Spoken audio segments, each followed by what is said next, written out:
You don't need to change. You don't have to attend grandfather's funeral. Simon Green had just picked out a black suit when the bathroom door opened, and his wife's voice came through, cold as ice. I'll be taking Lucas with me. Simon froze for a moment. Though Wendy was the one without clothes, he somehow felt like the colder of the two. Wendy, don't you think this is going too far? You can't even wait until grandfather is buried before you rush to bring him. Simon couldn't find the right words to finish his thought. Wendy spoke instead. Bring him to what? To insult the old man. Is that what you want to say? Wendy untied her towel and walked into the closet, leaving Simon with only a view of her cold back. Don't forget, he insulted me first for 3.5 years now. Simon's heart clenched painfully, the ache traveling from his throat down to his chest. So in Wendy's eyes, their 3+ years of marriage, a union formed under family pressure, deserved only one label: an insult. No wonder. Her beloved Lucas Quinn had only broken up with her because of grandfather's fierce opposition. Simon had always known that once grandfather passed away, this marriage that existed in name only would have no chance of continuing. After all, during these years, Wendy had rarely been home. When she did return, it was only to satisfy physical needs. And after each encounter, she would routinely ask, "Name your price. How much for a divorce?" A few times when things escalated, grandfather would step in to defuse the situation, and the matter would pass. But Simon knew well that with each suppression, Wendy's resentment grew stronger. Now grandfather was gone. She held the inheritance rights to the Sullivan Group, and nothing could hold her back anymore, inside or out. Simon just hadn't expected her to be so ruthless. He was the Sullivan family's rightful son-in-law, yet he wouldn't be allowed to attend the old man's funeral with his wife. Instead, she would bring her ex-boyfriend who had disappeared for over 3 years. What was Wendy trying to do? Was she willing to completely disgrace the Sullivan family? I owe Lucas this. I promised him that someday I would let him stand proudly before the entire Sullivan family. Wendy emerged from the closet, dressed in a classic all-black business suit. Her straight posture, cold eyes, and every gesture exuded the aura of someone in power. In that moment, Simon suddenly felt pathetic. Wendy had changed. From the moment she fell in love with Lucas, from when she fought through thorns and thistles for him, vowing to build him an empire, she was no longer the gentle girl Simon had fallen for at first sight. It was Simon who, knowing the moth-to-flame outcome, still indulged in the past, even believing he could warm her heart, and happily accepted this marriage arranged by grandfather. But to Wendy, grandfather was a feudal patriarch who had broken up the lovebirds, the culprit. And Simon was the accomplice. Grandfather isn't just your grandfather. Simon held back his burning tears, refusing to let them fall in front of her. Wendy, bring whoever you want, I don't care, but I must attend grandfather's final journey. After the funeral, I'll sign the papers. With that, Simon picked up the black suit and walked into his separate closet. He had his own closet during these years. Everything between him and Wendy had been kept separate. Their rooms, too. Even after their physical encounters, Wendy would never sleep beside him, and she even changed clothes where they couldn't see each other. Miss, that the housekeeper, Flora, had been standing at the door for a while, seemingly hesitant to interrupt after hearing the unusual conversation. What is it? Wendy adjusted her shirt cuffs. Flora stammered. Some large packages were just delivered downstairs, labeled as daily necessities and clothes, but the recipient is a Mr. Quinn. I thought it was a mistake and asked them to call and check, but they said no, this is the right address, and they said you would know. Simon had just changed into his suit when he came out. Hearing Flora's words, he felt his heart skip half a beat. Already so eager to move in, Wendy turned her face away. It was only a matter of time. Simon took a deep breath and stepped onto the bed to remove the wedding photo hanging on the headboard. The frame was heavy, and Simon momentarily lost his balance on the soft mattress.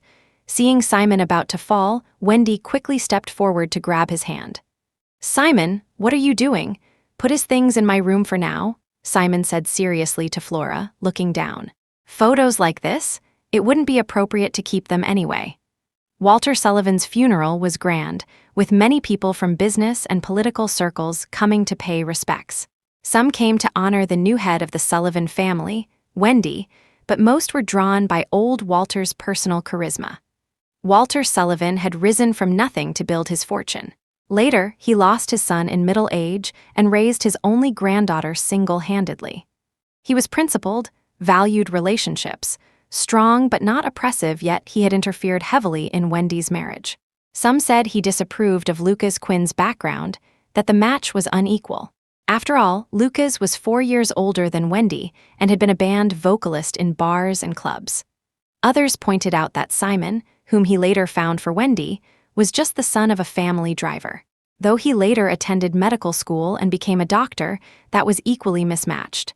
At most, Simon was better at pleasing the elderly, but others' opinions were just that, opinions. Simon understood in his heart. On his deathbed, grandfather had held his hand and asked earnestly, "Simon, do you hate grandfather? Grandfather knows Wendy hasn't been good to you, that you've been unhappy." Simon had only shaken his head, crying, "Grandfather knows he was selfish, Simon. Wendy lost her parents young. She's my only granddaughter. I chose you for her only because I'm good at reading people, and I knew you truly loved her. Those class-appropriate family marriages are just calculations and schemes. Wendy isn't that kind of person. I understand her, so I knew only you would protect and care for her with your life. I'm entrusting her to you, Simon. Believe grandfather she's still too young, always wanting what she can't have, never appreciating what she has. When she matures a bit, she'll recognize your worth. Give her a little more time, wait for her. Will you?" At the cold gravestone, the old man's face and voice were forever preserved. Simon knelt before the grave, his vision blurred with tears that cleared, then blurred again. "Grandfather, I'm sorry." He knew he was about to break his promise. Just moments ago, he had spotted Lucas in the crowd. In the end, Wendy hadn't gone to extremes. Simon still stood with her in the family section, while Lucas, though present, remained in the guest area, standing at a distance. He was tall and lean, wearing a black trench coat, knee-high leather boots as cool as ever. Word was that after the breakup, he had gone abroad, formed a respectable band, released several albums, and was doing quite well. In truth, everyone knew that without Wendy's quiet support and backing, his talent and abilities would likely not have earned such good opportunities. Simon saw Wendy glance once at Lucas through the crowd, her eyes instantly filled with infinite tenderness, as if scattered like fragments. Yet in all these years, not even a piece of that shattered tenderness had ever been given to him. Simon thought, when he loved her, he was unwavering. When he married her, he was confident. Now, he had completely lost. The funeral ended, and guests gradually departed. Simon remained kneeling before the tombstone, motionless. Wendy approached him from behind. "Let's go home." "Simon, I want to stay with grandfather a while longer." Wendy checked her watch, her brow furrowing with impatience. The car was parked 10 meters away, Lucas leaning against the door, one hand in his pocket, the other holding a cigarette, waiting for her. Wendy took a breath. Everyone's gone. No need to put on a show. Simon didn't even turn to look at her. "I've signed the papers there in the study drawer. I've also had Flora pack my things, so you can collect them and leave when you get back. I'm not delaying your plans, so please don't disturb me while I'm with grandfather, all right?" Wendy was somewhat taken aback, not expecting Simon to move so quickly. But considering his actions this morning when he took down the wedding photo, it made sense he had always been a man of strong execution. Always had been, never changed. "Where will you live?" Wendy hesitated. Beep, beep, beep, a piercing horn sounded. Wendy turned to see Lucas reaching through the driver's window to press the car horn. He was rushing her. "Simon, just go. Don't worry about me. I have hands, feet, and a job. I won't be homeless. Besides, you won't shortchange me in the divorce settlement, will you?" "Wendy, of course not." As the car drove down from the hillside cemetery, Wendy glanced back several times. Simon's figure grew more distant, soon disappearing from view. "When is he moving out?" Lucas asked, taking a few drags of his cigarette, instantly filling the car with smoke. Wendy instinctively frowned and opened the window. "I thought you quit," Lucas smiled. "Just feeling good, that's all." Wendy turned to face him, staring seriously at Lucas. Lucas tilted his head, leaning half his body over, his fingertips gently caressing the side of Wendy's face. "What? Forgotten the oath we made. The old man goes in his coffin, and I, Lucas Quinn, walk into the Sullivan home." Wendy's brow furrowed sharply. "Lucas, that was still my grandfather." Staring at Lucas's cold, emotionless eyes, Wendy suddenly found herself thinking of Simon's eyes, which were like black grapes. Her phone rang, dissolving the tension between them. Lucas straightened up, making an okay gesture. "My fault. Let's drop it." Wendy ignored him, looking down at the screen. Simon Green calling. Simon woke up feeling dizzy. The familiar white ceiling and antiseptic smell quickly made him realize he was in the hospital. Turning his head, he saw Wendy sitting by the bed, checking her phone. She noticed his movement. "How are you feeling?" Wendy frowned, pulling her chair a few inches closer. Simon had fainted while kneeling in mourning at the tombstone. The security guard found him and quickly called the most recent contact on his phone.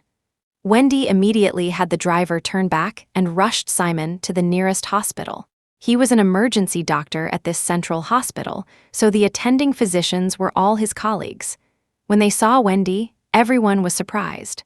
They all knew Simon was married, but this was the first time anyone had met his wife. Similarly, Wendy was surprised to learn that almost all his colleagues knew about Simon's low blood sugar, while she, as his wife, knew nothing about it. "I'm fine," Simon said, glancing at the IV bag above, which was almost empty. "Just glucose and saline solution, nothing serious. Probably because I skipped breakfast," he added. Simon expertly removed his IV, sitting up straight. It was already afternoon, and it had started to drizzle outside. "I'll call someone to move my things to the hospital dormitory. There's no rush. Rest first. There are still many test results pending." Wendy seemed upset, not understanding why Simon was suddenly so eager to leave. It was as if he wasn't the only one desperate to escape the marriage grandfather had arranged, so was she. "I just don't want your boyfriend to wait too long." Simon turned his face away, frowning. His stomach growled, and he felt a bit sick. "He's waited 3 years. One more day won't matter." Wendy had earlier sent the driver to buy some porridge and snacks, now sitting on the bedside table. The doctor had mentioned Simon might be hungry when he woke up. "Eat something first." Wendy opened the packaging. Simon hesitated, then shook his head. "Not hungry," Wendy frowned. "Your stomach just growled. Even if we're divorcing, I won't let my ex-husband go hungry." This was Simon's workplace, with many acquaintances. Wendy meant, "Don't make me lose face." So Simon reluctantly accepted the bowl of porridge, but after just 2 bites, his stomach churned violently, and he vomited. Wendy was sitting close and couldn't dodge in time her lap was covered. "I'm sorry," Simon quickly reached for tissues to help clean her up. He knew Wendy had serious germophobia.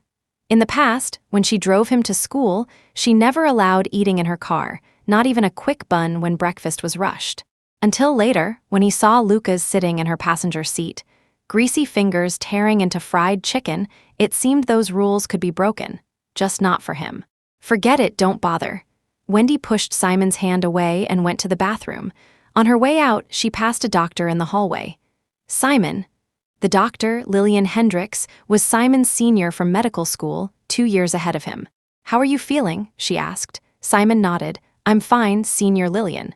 Just some nausea, can't keep food down." "That's normal." Lillian took a deep breath and handed Simon a blood test report. "Your wife also had a checkup while here.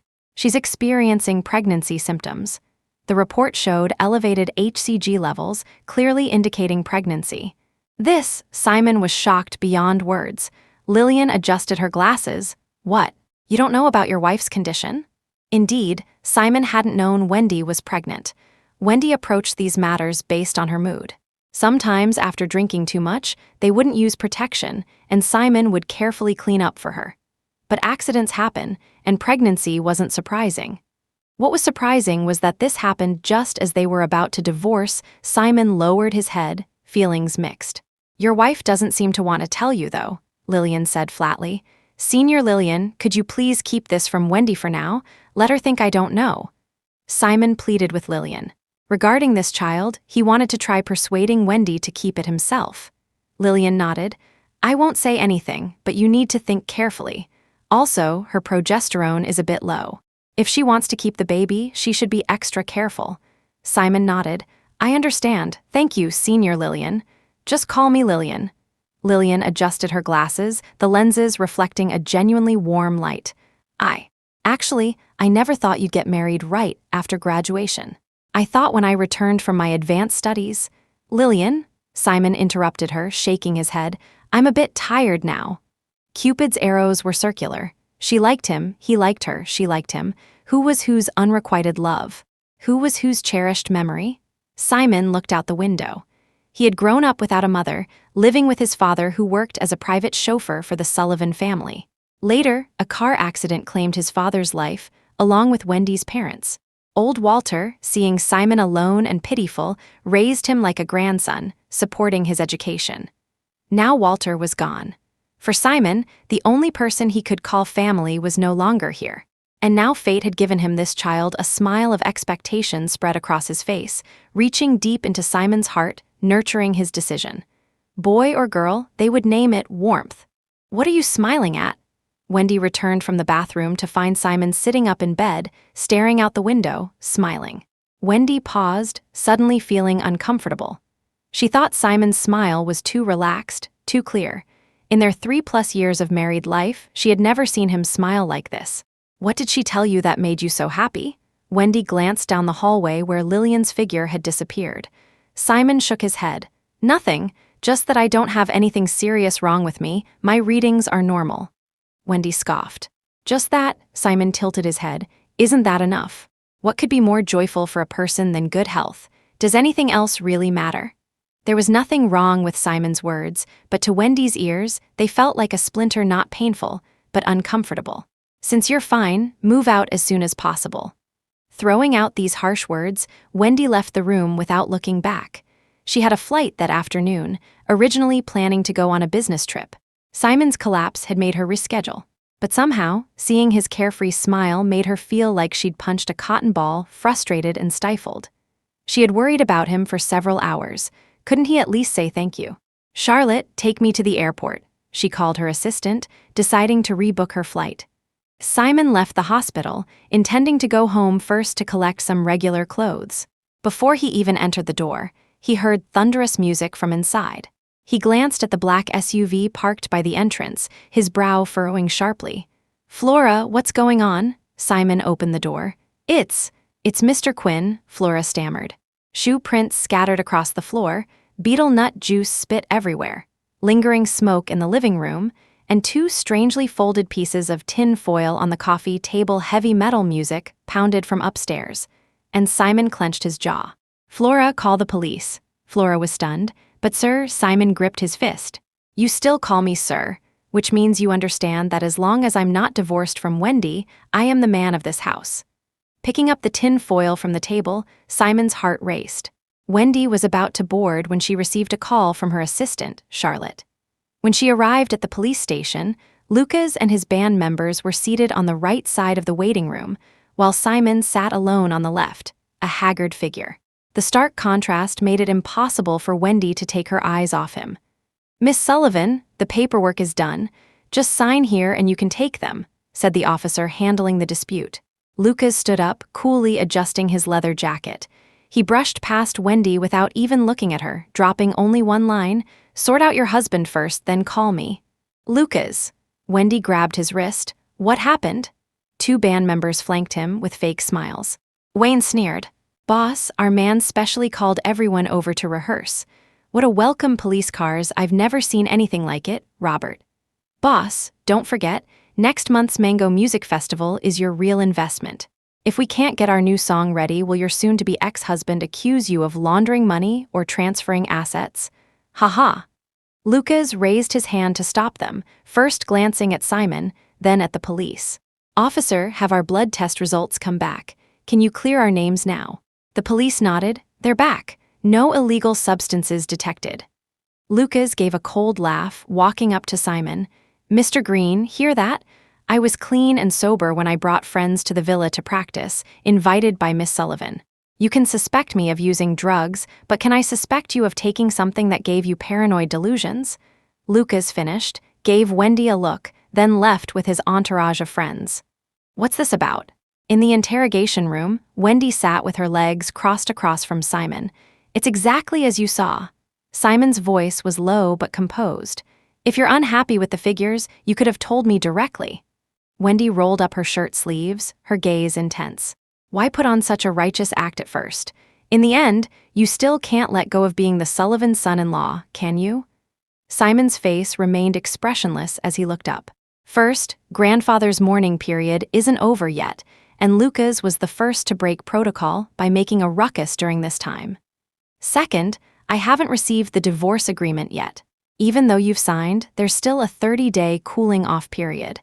I can move out early, like checking into a hotel at 2 p.m. I can clean up early as a courtesy, but that doesn't mean I have to. Third, he brought those people to smoke, drink, and chew betel nuts in the house. I saw burn marks on tin foil on the coffee table and had reason to suspect they were doing something that crossed the line. Harboring drug users, do you know how many years that could mean? I called the police to save you. Shut up, Wendy stood up, glaring furiously. So you were taught by the old man after all. Who do you think you are? What right do you have to be so prejudiced against Lucas? Simon. I'm not prejudiced, just cautious. After all, your promised compensation hasn't arrived yet, and I don't want to suffer because of Lucas's lack of boundaries. Wendy's face darkened. Do you think that being in a police station means I won't react no matter how arrogantly you speak? Simon shook his head. Not at all. Even at home or elsewhere, I dare to say the same, because I know you won't lay hands on me. Wendy paused. You're that confident? Simon. Yes, because in my understanding, Miss Sullivan still has basic decency. Secondly, I've never wronged you in all these years. A few honest words, a misunderstanding, it wouldn't provoke you to violence, unless even Wendy herself couldn't understand why she felt so angry, so defeated at this moment. Was it because of Simon's rebellion? He had once been such a gentle, obedient man. What force had suddenly made him so strong, so determined? Wendy felt like her heart was a punctured ball, deflating with each breath. You don't understand, Wendy, Simon said, standing up and walking toward the exit. Grandfather bound you, but also me. On your wedding night, when you were drunk and calling Lucas's name, I knew I would eventually leave you. It was only a matter of time. Lucas came out of the restroom to see Simon's back disappearing. 2 female officers passed by with forms. Wasn't that Simon Green supposed to have a drug test too? Oh, Captain Sue said no need. After his report, that Quinn guy got angry and made it all up. Right, we have our procedures. We can't just test anyone based on random suspicions. Lucas overheard clearly, clenching his fist tightly. Simon worked a night shift, finishing at 9 the next morning. He went to his dormitory to change into comfortable casual clothes, then left the hospital with a suitcase. He had moved out of Wendy's place a month ago. Given his seniority, the hospital wouldn't normally have approved a single room for him. Simon knew Lillian had helped behind the scenes. Of course, living at the hospital wasn't a long-term solution, so Simon had arranged to meet a real estate agent later that day to look at rentals. But first, he had something more important to do. 2 streets from the hospital was a handmade cake shop. Simon picked up a cake he had ordered the day before. Then he called a taxi and went to a quiet nursing home in the suburbs. Simon, you're here, Mrs. Zhang, Mrs. Liu, and the others were playing mahjong and greeted him warmly when they saw him. Mrs. Zhang, Mrs. Liu, Mrs. Zhao, hello, Simon smiled politely. Haven't seen you for several weeks. Busy with work? Margaret misses you when you don't visit. She loses her spirit. Such a big cake, oh, I almost forgot. Today is it Margaret's birthday? No, right. We'd know if it was Margaret's birthday. The facility would definitely have a celebration. Simon pressed his lips together, smiling. No, it's not Margaret's birthday, it's my birthday. He turned to the young caregiver. Nurse Chin, could you help cut the cake later? I'd like to share it with everyone. Today was Simon's 27th birthday, his first after divorcing Wendy. Besides Margaret, he couldn't think of anyone else to celebrate with. Margaret had been a long-time servant of the Sullivan family and had raised Wendy. Later, when Simon came with his father, his dirty clothes were washed by Margaret. After Simon's father died in the car accident, Simon was taken in by Walter, and Margaret looked after his daily needs. 2 years ago, Margaret had a stroke and moved into this nursing home. She had dedicated her life to the Sullivan family, never married, and had no children of her own. So for the past 2 years, visiting Margaret once a month was the only time Simon and Wendy appeared together in public. Margaret, I'm here. Simon entered the room to find the old woman wrapped in a blanket, sitting on the balcony sunbathing. She seemed even thinner than before. With age, her appetite had decreased, growing frailer day by day. Simon's here, Grandma remembers. Today is Simon's birthday. I've been counting the days. Simon felt ashamed. I'm sorry, Margaret. I've been too busy lately and haven't found time to visit you. Margaret held Simon's hand, nodding repeatedly. It's all right, Grandma knows you're busy. Don't always think of me, I'm doing fine here. Oh, where's Wendy? Simon gently pressed his lips together. Grandma, Wendy and I, Margaret. Just then, a familiar voice came from outside. Simon was startled. Turning around, Wendy had already rushed to his side. She placed a giant cake on the table, making Simon's small 6-inch cake look like a cupcake in comparison. Margaret, I had some company business and had to leave, so I came separately from Simon. Simon inhaled sharply. You what? Wendy glanced at him. Is a palm-sized cake enough for anyone? Simon frowned, whispering, elderly people shouldn't eat too much sugary, fatty food. Too much? How many birthdays do you have in a year? Wendy said so casually, as if she didn't remember that in over 3 years of marriage, she had never once celebrated Simon's birthday or bought him a cake. Leaving the room, it was nearly 2 in the afternoon. The autumn phoenix trees had dried and yellowed, the sky a cold blue. Are you still staying in the hospital dormitory? Wendy asked. Yes, Simon nodded. Living and eating at the hospital is convenient. Wendy looked him up and down. You seem to be living well. You've even gained weight. Simon's heart skipped a beat, his eyes drifting to Wendy's abdomen. Wendy still hadn't told him about her pregnancy. Was she planning to raise the child with Lucas? The other day when I went to get my things, it seemed, you want to know why he hasn't moved in yet? Wendy interrupted. Simon nodded. He had moved out of the Sullivan home almost a month ago. He'd heard Wendy had been traveling abroad on business since then. Last week, Simon discovered he'd forgotten a few items and went back. He found only Flora there, and Lucas's boxes from before remained unopened. You should know what kind of person Lucas is. He won't give anyone a second chance to humiliate him, Wendy said coldly. Simon released his clenched sleeve, understanding. Until the divorce was finalized, Lucas wouldn't consider it proper to move in. So you came to Margaret's specifically to intercept me today. Simon took a deep breath, pulled out his phone, and showed her the calendar reminder. Day after tomorrow, the cooling-off period ends. Let's go finalize the divorce. Wendy paused, an inexplicable irritation rising within her. He was actually counting the days, eagerly waiting to separate from her. You're quite good at time management. She mocked him. Simon smiled. I've always been very planned and methodical. Without such strong self-discipline and determination, he wouldn't have made it into medical school. Wendy, so after calculating to marry me for over 3 years, only to end up like this, did you predict that outcome? Simon nodded. Yes, though I didn't foresee that after breaking up, you'd still be so entangled, Miss Sullivan. Wendy's expression darkened. Me, entangled? Simon Green, are you dreaming? Simon. Then, why didn't you let me tell Margaret we're already divorced? Wendy thought for a moment, raised her head. Because telling Margaret would mean telling her that grandfather had passed away. Simon felt his heart drop, with an inexplicable emotion threatening to surface. He turned to look at Wendy's profile, the familiar contours still as stunning as his first glimpse years ago. There was clearly still tenderness in her eyes, but she would never again call him Simon. Wendy. The sun was setting. In psychology, there's a phenomenon called sunset loneliness syndrome. Simon, who lost his parents at a young age, had suffered from this for many years. When the city's light fades to darkness, looking around at the empty surroundings, finding oneself all alone, a huge, inexplicable sense of loss wells up in the chest.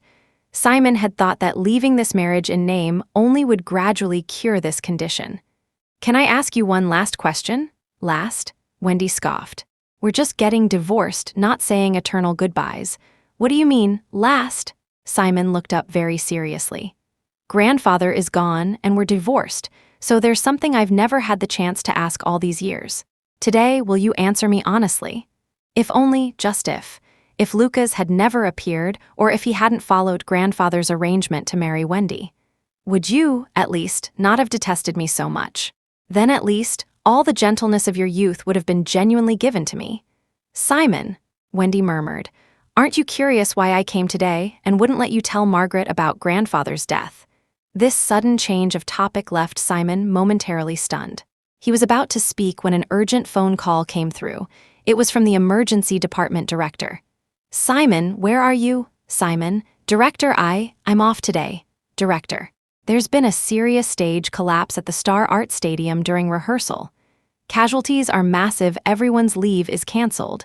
Report your location." "Simon, I'm in the Southern District." "Director, coming back to the hospital from there would mean taking the North-South Expressway too congested at this hour." "Don't come back to the hospital, go straight to the scene. David and Henry have taken 7 ambulances, and there are firefighters and other rescue personnel on site. Go provide support." "Simon, understood." Hanging up, Simon turned to Wendy. "Wendy, I have an emergency rescue mission. Can you drive me to the Star Art Stadium on Morning Light Road? There's been a collapse accident." "What did you say?" Gripping Simon's shoulders tightly, Wendy shouted in panic. "Say that again. Where?" "Star Art Stadium. Tonight, Lucas and his band were rehearsing there for next week's concert. The accident was caused by a lighting mechanical arm suddenly breaking and hitting the steel framework behind it. This triggered an electrical short circuit, causing a fire. The entire scene was chaotic. Upon arrival, Simon first joined his colleagues. "What's the situation?" Colleague A. "Including performers, singers, and staff, there were about 30 people. 20 some have been rescued so far, 3 with severe injuries, the rest with varying degrees of minor injuries. The list is still being verified." Colleague B. "Today was just a rehearsal, thank goodness. If this had happened during the actual concert, with thousands of audience members." Colleague C. "The main fire has been extinguished, but many intertwined electrical wires are buried under the stage. Secondary fires and explosions can't be ruled out. The captain says we need to be careful too." Simon listened while quickly changing into his medical vest. When he looked back for Wendy, she had disappeared. The band rehearsing today was called Sunny Day Lucas's band. Earlier, Wendy had driven at breakneck speed. Simon knew her heart was completely tied to the crisis and smoke at the scene. "Wayne, Tony, where's Lucas?" Wendy found 2 band members sitting nearby getting wounds bandaged. They were covered in soot and stage makeup, their clothes torn and bloodied. Watching stretcher after stretcher being carried out, Wendy's heart rose and fell with each one. She feared not finding Lucas, yet also feared seeing him. "Miss Sullivan, we don't know where Lucas is." The band members were also anxious. "We were performing on stage, and the spotlight was on Lucas. It was the kind that rises from a rotating platform. Suddenly, the mechanical arm crashed down, then the iron frame collapsed, and everything went dark." "Lucas." "Rotating platform?" Wendy released the 2 men and ran toward the center of the accident. "Lucas," 2 firefighters stopped her. "Ma'am, it's too dangerous, you can't go in. Move, Lucas must still be inside." Another stretcher was carried out, the injured person's head bashed, face covered in blood. Simon ran alongside the stretcher, pressing firmly on the bleeding point. Wendy rushed forward, pushing aside rescue workers to see the victim's face. "Don't!" Simon nearly lost his pressure bandage from her push, shouting urgently. "It's a woman, not Lucas." Another doctor. "Ma'am, please don't interfere with our rescue, step aside." Wendy was nearly hysterical. "Have you seen Lucas or not?" Simon handed the pressure bandage to a colleague. "Wendy, I've checked every victim so far and Lucas isn't among them. Please calm down. Firefighters are conducting rescues inside. As soon as anyone comes out, will Dr. Green come quickly, right away?" Simon wiped his face, nodding to Wendy. "I have to go now." "Don't go." Wendy grabbed Simon's wrist. "Come with me to the front. If Lucas comes out, I need you to prioritize saving him." In that moment, all reason, dignity, grace, and civility vanished. Wendy's eyes were bloodshot, filled only with Lucas's name. "I can't let anything happen to him, Simon. He's my life." Simon's heart felt as if something had bitten it hard. He tried to take a deep breath, but it only hurt more. "I know, but I'm a doctor." Injured people were everywhere, and every doctor wished for 3 heads and 6 arms. "You're asking me to abandon these victims to wait for your beloved man, just to ensure his safety. I'm sorry, Wendy, I understand, but I can't respect that." "Doctor Green, quick, the victim has a hemopneumothorax." Colleagues were calling urgently, and Simon was desperate. "Wendy, let go, you're killing people." Wendy gripped him with all her strength. In desperation, Simon bit Wendy's hand. He bit down hard, his teeth aching, the taste of blood in his mouth. But Wendy held on tightly, refusing to let go. "Wendy, you." Simon looked up to see tears streaming down Wendy's face. He fell silent. Since his earliest memories, the only time he'd seen Wendy cry was the night Lucas left for abroad. She drove him to the airport but didn't get out of the car. Simon, worried about Wendy, had followed in a taxi. Through the half-open window, light and shadow cut across her delicate profile. Hiding in the car, she was on the verge of breaking down, but upon seeing Simon, she still managed a harsh "get lost." "Simon, I can't live without Lucas. Please." Bang, a hard punch struck Wendy's face. She released her grip and Simon broke free. It was Lillian. "Sullivan, are you even human? His lover's life matters, but others' lives don't. Simon is a doctor, but he's not your personal physician." Simon held Lillian back. "Senior Lillian?" Lillian turned away. "What are you waiting for? Go." Simon came to his senses and ran toward his colleagues seeking help. He had no time to process his heartache. Besides, that kind of pain wasn't new. He just hadn't gotten used to not hurting, though he had long grown accustomed to moving forward despite the pain. "You don't deserve Simon's love, or Simon himself." Lillian dropped those words before joining the intense rescue effort. Wendy stood frozen, her mind blank. At that moment, she didn't even know what she was thinking. 2.5 hours had passed since the accident. Most victims had been rescued and sent to nearby hospitals in batches. All 4 other members of Lucas's band had been found, but no one had seen Lucas. "Where was Lucas? Robert, wasn't he standing closest to you?" "No, I was adjusting the sound." "Wayne, did you see him?" "Faye was with Lucas. He asked her to help test the mic. I remember now he was below." Tony slapped his forehead. "Right, I was so shocked I forgot. Didn't we say Lucas was under the rotating platform?" For better visual effects, stages often used mechanisms beyond lights and curtains. Lucas, as the band's frontman and guitarist, stood at the center position. During the formal performance, a stage elevator system would be used. People would first enter the underground passage via elevator, then rise to the stage. So Lucas, who had still shown no signs of life, was likely trapped underground. The event organizers quickly brought construction blueprints for the firefighters. "This stage connects to the underground parking garage. When we built the stage, there was a stairway down. But now the explosion has collapsed the stairway, so we can only go down from the front." But the front was piled with steel bars and scaffolding, leaving a very small opening too small for adult firefighters to pass through. "How long to open the stairwell?" the commander asked. The fire captain made a rough estimate, conservatively 2 hours. 2 hours is impossible," Wendy raged. "He's had no contact at all. If he's really trapped down there, he must be severely injured." Rescue personnel. "But we don't have a better solution now." Converting an old elevator shaft into a lifting platform was already against regulations. "We don't know what other safety hazards exist down there." Rashly pushing large rescue machinery in could not only cause secondary injuries to trapped personnel, but also endanger rescuers' lives. Wendy. "So we just watch him die in there, Commander." "Miss Sullivan, we understand your feelings. But for dangerous rescue operations like this, we really only have one chance, no room for error." The situation was now clear. Lucas was trapped in the underground passage of the rotating platform, likely injured with no ability to call for help or move. The safety passage had collapsed, and clearing it would take over 2 hours.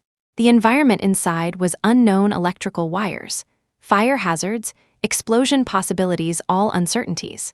The only entrance small enough to see inside had a diameter of just 52 centimeters, too small for any robust adult men. "We don't have female firefighters right now, but we've sent people to the neighboring police station for help. If we can find a nimble, preferably rescue-trained female officer, to go in first and assess the situation, even just to deliver some gauze, medicine, or water, that would help." At this point, the captain's phone rang. "It's not working, Captain. None of the 3 stations have suitable female officers on duty today. The few women officers work in household registration and haven't been in the field for years. Most are around 40 and can't handle this kind of job." "Wendy, can't you use drones? If it was just about seeing the environment, drones could go where people couldn't." But this suggestion was quickly rejected by professional rescuers. Not realistic. Drone operation precision isn't high enough yet, and there are many electrical wires in the shaft. If a collision causes a fire or explosion, the consequences would be unthinkable. One team member suggested, "What about students? There's a medical school nearby, maybe there's an athletic female student who could help. Let me go." As everyone was debating options, a gentle voice cut through the intense discussion. Several people turned in surprise to see a slim figure wearing rubber gloves and an orange medical rescue vest. It was Simon. He carried a first aid kit, his expression calm and determined. "I'm Dr. Simon Green from Central Hospital's Emergency Department, with professional emergency medical knowledge. I can go down through this opening, photograph the environment for the firefighters, and if I encounter any injured people, I can perform emergency aid. I've brought medications and medical equipment, and unless it's a severe life-threatening injury, I believe I have the ability." Simon Green. Wendy pushed through the crowd, standing up and staggering toward him step by step. "You don't need to say anything." Meeting the momentary, inescapable hope in Wendy's eyes, Simon's heart ached again just a little. But it was bearable, just a small ache. Endure it and it would pass. "I'm a doctor," Simon said. "Saving lives is my duty. No matter who is trapped down there today, my decision would be the same. Not for you." "I know," Wendy spoke hoarsely, turning away. She seemed long accustomed to looking down on others, especially Simon, over the years. So there had never been a moment like now, where she felt overwhelmed by the large aura emanating from his slim figure, crushing her will and confidence. She couldn't look Simon in the eye, couldn't even speak a word. Simon nodded. "Then I'll go prepare." The firefighters began explaining to Simon the precautions after descending. Simon listened attentively while expressing confidence. "I participated in an earthquake rescue medical support team in college, so I have some understanding of sudden situations, safety triangles, and such." That's good. The rescue captain was relieved, nodding repeatedly. "Dr. Green, please be very careful down there." The captain attached a walkie-talkie to Simon's waist while helping other team members secure safety ropes around him. "Simon," Wendy approached him, suddenly taking his hand and placing a small jade pendant in it. "This is grandfather's protective charm he left me. Wear it." Simon paused, smiling and shaking his head. "No need, I'm a doctor, I don't believe in these things." Wendy's eyes were red. "But I do." Simon smiled slightly, nodding. "All right, Dr. Green." The firefighters were ready. Time was life. "I'm going now." Simon turned and followed the rescue team toward the entrance without hesitation. Simon Green, Lillian heard the news and rushed over to stop him. "No, it's too dangerous." Wendy moved forward to block her shoulder, gritting her teeth. "Are you deaf? He's a doctor, Lillian. Are you blind? He's your husband." Wendy was momentarily speechless. In the dim light, her gaze swept across Simon's face. Peaceful, serene. He was always so gentle, so different from Lucas's passionate expressiveness. "Ex-husband." Simon smiled slightly, walking up to Lillian. "But I'm your supervisor," Lillian said firmly. "Simon Green, I have a duty to ensure your safety, and based on my judgment, you are not the most suitable person for this rescue." "Lillian," Simon sternly interrupted her. "I know what I'm doing." Simon tugged at Lillian's sleeve, speaking with determination. The preparations were ready, and Simon didn't want to waste more time. The opening was barely 50 centimeters even for someone as slim as Simon. It was extremely difficult to maneuver. He wore a small-sized cut-resistant suit, gripping the steel wire rope tightly as he lowered himself into the hole. Those protruding steel bars, blackened prefabricated panels all pressed against his body. But none of this compared to the terrifying unknown suspended below. The spotlight above was blinding. And Simon, worried his eyes wouldn't adjust once inside, simply closed them. When darkness surrounded him, he tentatively opened his eyes. By then, he had descended over a meter below the entrance. Looking up, he saw Wendy's face. He squeezed through, looking at her, just looking. Not saying a word, complex emotions churning in his eyes. "Miss Sullivan, don't get too close. This isn't a safe zone. Please wait in the back." A firefighter approached, trying to pull Wendy away. But Wendy gripped the edge steel bars tightly, saying nothing, refusing to leave. The sharp bars cut her hands, blood dripping down, falling onto Simon's face. Simon's heart ached, his lips pressed together. "Don't worry, Wendy. I promise I'll bring Lucas back." Wendy's breath caught. No, Simon. Simon found Lucas smoking with his eyes closed. A steel bar had pierced through his left shoulder, immobilizing half his body. There's an open flame here, and you're smoking. Simon snatched away Lucas's cigarette. It hurts too much. Lucas squinted at Simon, seeming to take a moment to process. Why is it you? Simon had no time to explain much. He checked the surroundings and Lucas's injuries, quickly opening his medical kit to treat the wound. Ow, Lucas screamed, and the walkie-talkie immediately crackled with an anxious response. Simon, have you found him? Have you found Lucas? It was Wendy. Wendy, Lucas, excited, reached for Simon's walkie-talkie. I'm here. Stop moving. Simon held down his shoulder. This is a through-and-through injury affecting major blood vessels. It's dangerous. Lucas, how are you? BZZT. Static interference came through the walkie-talkie. Simon called hello several times, but there was no response. Due to concerns about electrical fires, all electromagnetic equipment had likely been shut down, rendering the walkie-talkie ineffective at this depth. Wait here a moment. I'll go back to where I was before to update them on the situation. Simon was about to turn when Lucas immediately grabbed him. Don't leave. In states of extreme fear and despair, where was that cool demeanor and dignified bearing now? You want to abandon me, you want me dead, so you can be with Wendy forever. Simon frowned, taking out a sedative painkiller and injecting it directly. If I wanted you dead, why would I risk coming down? For a bonus or recognition? But shut up. Simon applied a tourniquet to Lucas, then used his flashlight to examine the steel bar in his body. Fortunately, it was only thumb thick. If they used a medium-power cutting tool, they could separate the bar from the wall behind. Otherwise, leaving the steel in the body too long could cause nerve tissue death or fatal bleeding. Don't move, wait here. I'll go explain the situation and come right back. Simon provided emergency trauma care for Lucas, then returned to the opening where the communication signal was restored, using the walkie-talkie to report to the rescue captain above.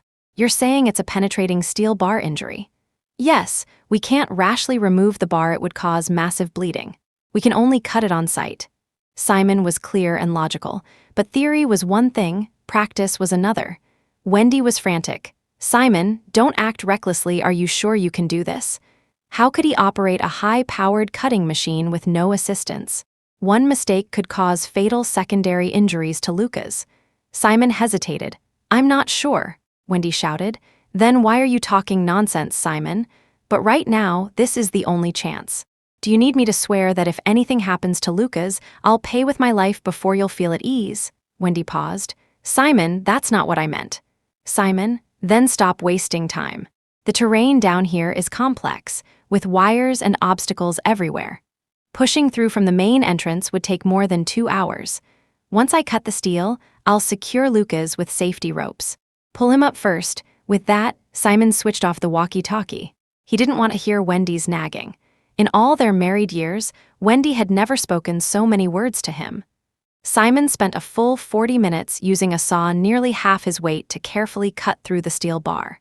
He remained completely focused throughout, not daring to be distracted for even a moment. By the time he rescued Lucas, both his hands were raw and bleeding. Large sweat droplets poured from his head, and though nearly exhausted, he forced himself to stay strong through sheer willpower. You're still here? The painkillers had started to take effect, and Lucas opened his eyes, catching his breath. Stop pretending now. Simon couldn't be bothered with him. Save your strength. We're not completely out of danger yet. Lucas smirked. You're the one who should save your strength. Simon stepped back, raising the walkie-talkie with his other hand. There's a signal here. Hello? Captain Lewis, I've rescued the person. I'm securing him with safety ropes now. Get ready to pull, but be careful. Wendy waited outside, anxiety making each minute feel like a year. When Simon's message finally came through, she rushed forward.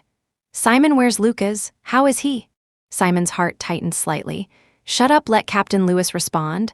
Dr. Green, I'm listening. Simon's gaze fell on 2 old liquefied gas cylinders amid the rubble. For a while now, he had detected a concerning smell. Captain Lewis, give me 5 more minutes maximum. Simon steadied himself, exhaling deeply. He removed the IV tube and carefully tied the safety rope around Lucas. The opening is about 8 meters above. When they pull you up, try not to bump the left side. I've secured the steel bar, there's no danger to your life. Lucas looked at Simon in bewilderment. You could have easily let me die down here. Why do this? What do you get out of it? Simon paused, a doctor's conscience. Lucas scoffed. Stop pretending. You love Wendy so much in your eyes, I'm just a homewrecker. If Wendy wasn't watching you from above, Simon secured the final safety clasp. Whether you believe me or not is your business. My beliefs don't need your validation. Besides, Wendy and I are finished. Whatever happens between you two from now on has nothing to do with me. Lucas paused.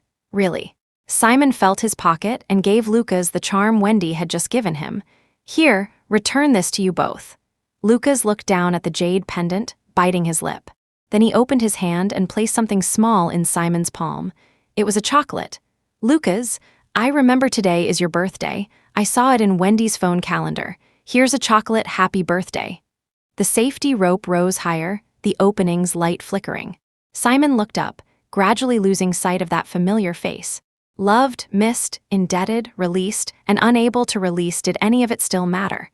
In love, only the unloved one is the third wheel. Today, by rescuing Lucas, he was repaying the debt from when Wendy had saved him years ago. After Lucas was pulled up, Wendy immediately rushed to his side.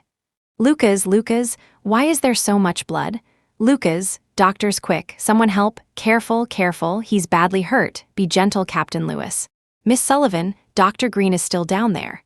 We need to quickly retrieve the safety rope to pull him up, Wendy. Can't you use another rope? Besides, he's not injured, can't he wait a little longer? The walkie-talkie discarded at her feet seemed to have lost all meaning, like a toy abandoned after crossing a river. Through the static, Simon heard everything clearly from below. Her heart and eyes were full of Lucas. She completely forgot Simon was still on the other end of the walkie-talkie, waiting for the rescue to outrace death's detonation. Boom, a massive explosion erupted from the underground passage. Thick smoke and intense flames followed immediately an explosion. Simon Green is still down there. Hearing Lillian's heart-wrenching cry, Wendy finally came to her senses. Looking at the billowing black smoke from the escape hole and the half-lowered safety rope in that moment, Wendy's world went silent. Simon, he was still down there, ding-dong. Something bright fell from Lucas's hand. Wendy watched as Lucas was carried away by medical staff, bent down, and picked up the object from the ground. It was the protective charm she had just given to Simon before he descended to rescue. But Simon had returned it to Lucas. Wendy's mind was in chaos. Before her eyes were thick smoke, rescue workers desperately rushing to help, in her ears the sounds of chain explosions and burning, Lillian's heart-wrenching cries. And a name repeated over and over. Simon. Each utterance was like a needle, each jab hitting the same painful spot. The images before her began to blur, many things shattering into fragments, then reassembling all Simon's face. His final look as he descended, head tilted up, eyes unblinking, looking at her. His word-by-word promise, Wendy, I promise I'll bring Lucas back. The body heat on the jade pendant had cooled, the bloodstains rubbed away by Wendy's fingers. She couldn't feel even a hint of Simon's presence. Wendy realized that when Simon returned the charm, he truly wanted nothing more to do with them. The chain of explosions and resulting collapse chilled every rescue worker at the scene. They had seen all kinds of situations, including experienced structural engineers. One glance told them that below had completely collapsed. If anyone was still there was virtually no chance of survival. Simon was dead. Wendy clutched the jade pendant, unconsciously increasing the pressure, 1 point, 2 points, until she snapped the handle of the jade ornament with a crisp crack. Fragments embedded in her palm, stirring flesh and blood without feeling pain. She stood there rigid, not knowing what to think, unable to hear anyone calling her. Wendy, you monster, suddenly, Lillian charged over like a madwoman, her fist striking Wendy's face with full force. Are you satisfied now? Trading Simon's life for your lover's? Senior Lillian, a weak voice rolled out from the smoke, as if burning a clear hole through the ashen air. Wendy couldn't feel the pain on her face, only clarity returning to her eardrums. Lillian simultaneously withdrew her fist, turning in shock. It was Simon, not a dream, really. Simon, I'm fine. Simon hadn't been buried under the rubble. After sending Lucas up with the safety rope, he had smelled leaking gas. He knew he had no time left and never dared hope that Wendy would prioritize his safety over the severely injured Lucas. So when he heard the voices on the walkie-talkie, his heart had already grown cold. He didn't want to die, so he had to save himself. Fortunately, he had surveyed the terrain before and found a crevice closest to the safety passage. According to the rescue plan, large equipment couldn't be pushed through, but a slim, healthy person could potentially pass. So Simon didn't hesitate. When the explosion occurred, he managed to squeeze out, leaving behind a pile of collapsed rubble on his birthday, completely burying his past a complete rebirth. Senior Lillian, I'm fine. I got out early. Simon wearily smiled, using his already raw and bloody hands to wipe the filth from his face. He distinctly looked at Wendy, walked up to her and said, I returned the item to Lucas, and I returned the life to you. Simon had a dream. He was 8 years old, sitting in a corner of the Sullivan mansion's staircase, holding his father's portrait, shivering. His father had been the Sullivan family chauffeur. On the day of the accident, he was driving Mr. and Mrs. Sullivan to the airport when they collided with a heavy truck. All three died instantly. The traffic accident investigation showed the truck driver was at fault driving while fatigued and changing lanes illegally. Simon's father bore no responsibility. But even with the driver imprisoned, 3 lives couldn't be brought back, nor could the fact that Simon and Wendy became orphans on the same day. After returning from the funeral that day, Simon never changed out of his black mourning clothes. He sat silently, listening to the Sullivan family discuss his fate without avoiding him.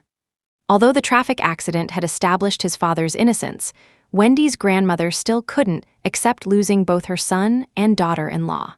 In her grief, she couldn't be rational and directed all her resentment at 8-year-old Simon. She firmly opposed Walter's decision to keep Simon at the Sullivan home.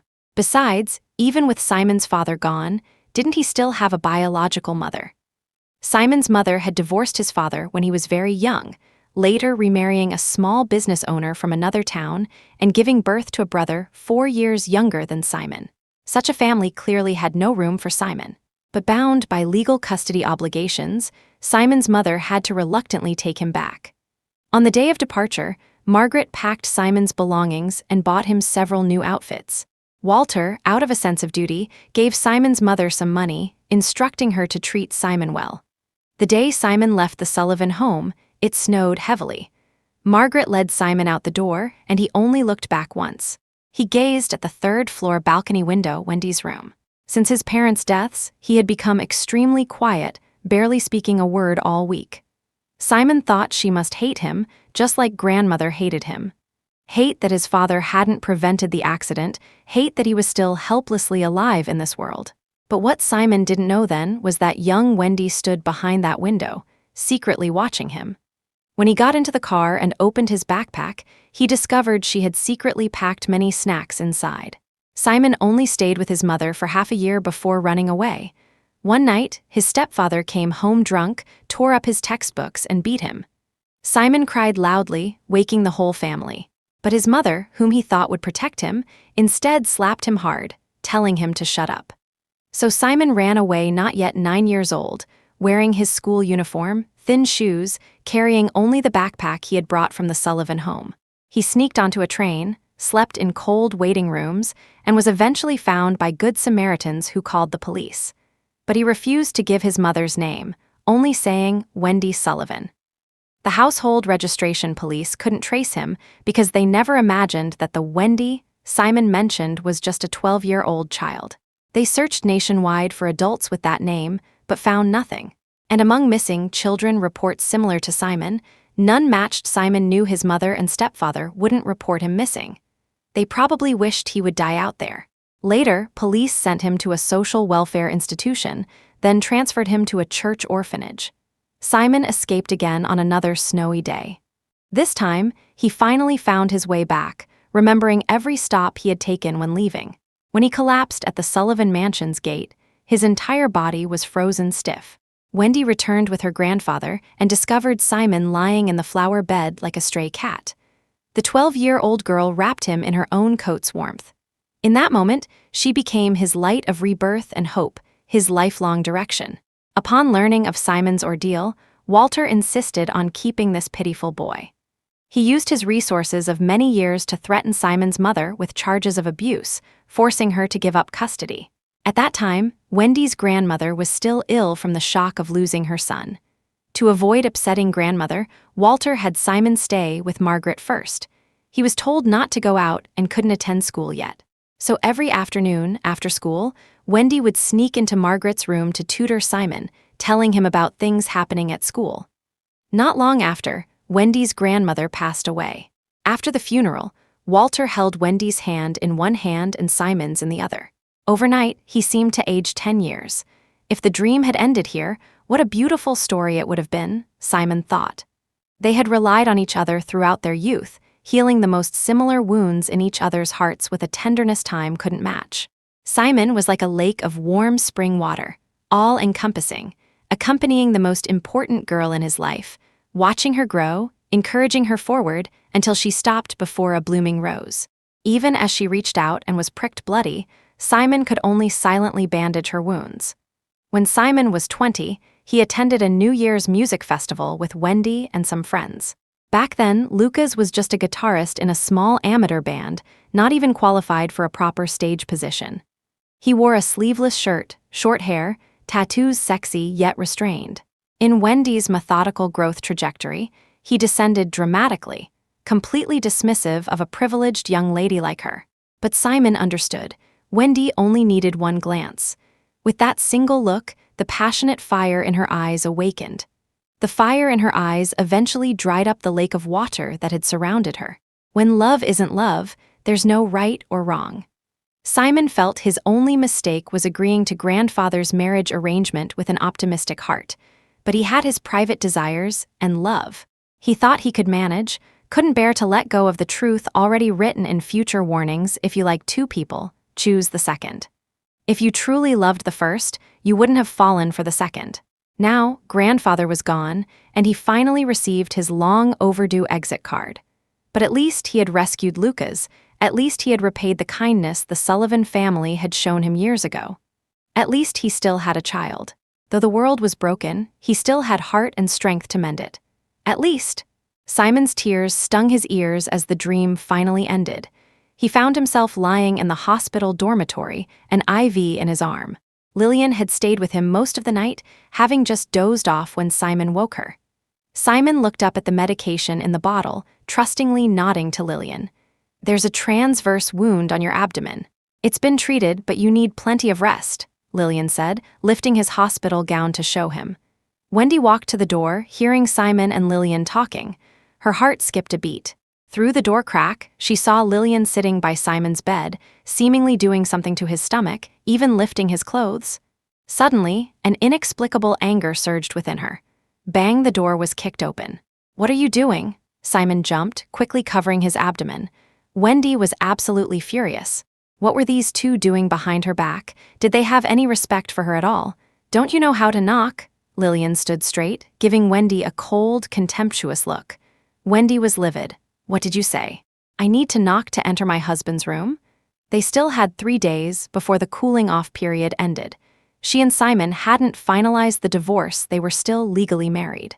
And this sharp-tongued woman was already circling Simon like a dog that had caught a scent. "What were you just doing? Why were you lifting his clothes?"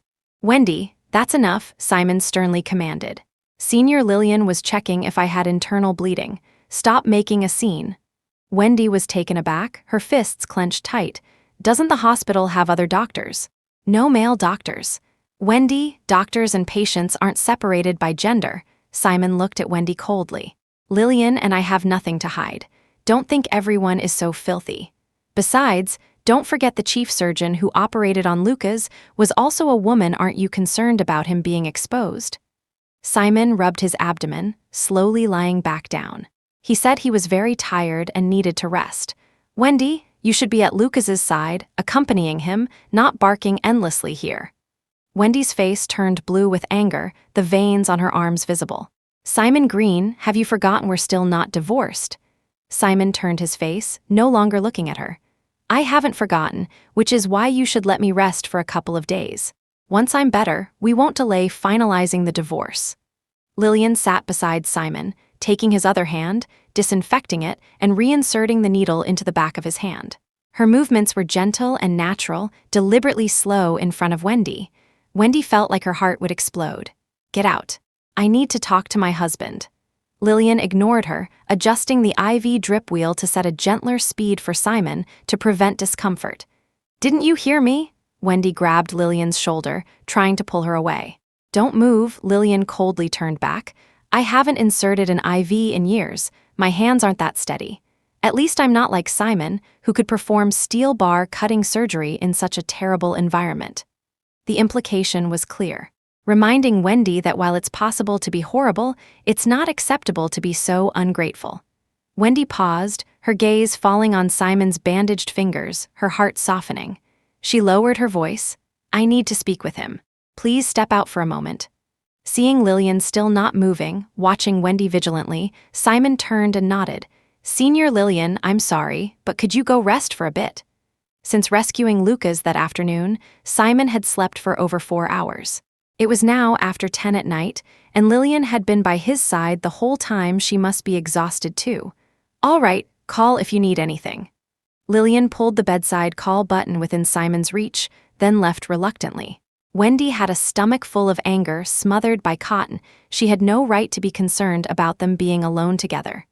"What's your relationship with her?" Once the door closed, Wendy approached Simon, opening with this misplaced question, making Simon not want to respond. "She's my senior, as you well know." Wendy raised her voice. "The way she's so protective of you, you expect me to believe it's just a simple school friendship." Simon tilted his head, eyes full of disdain. "Then don't believe it. I'm not forcing you to believe anything."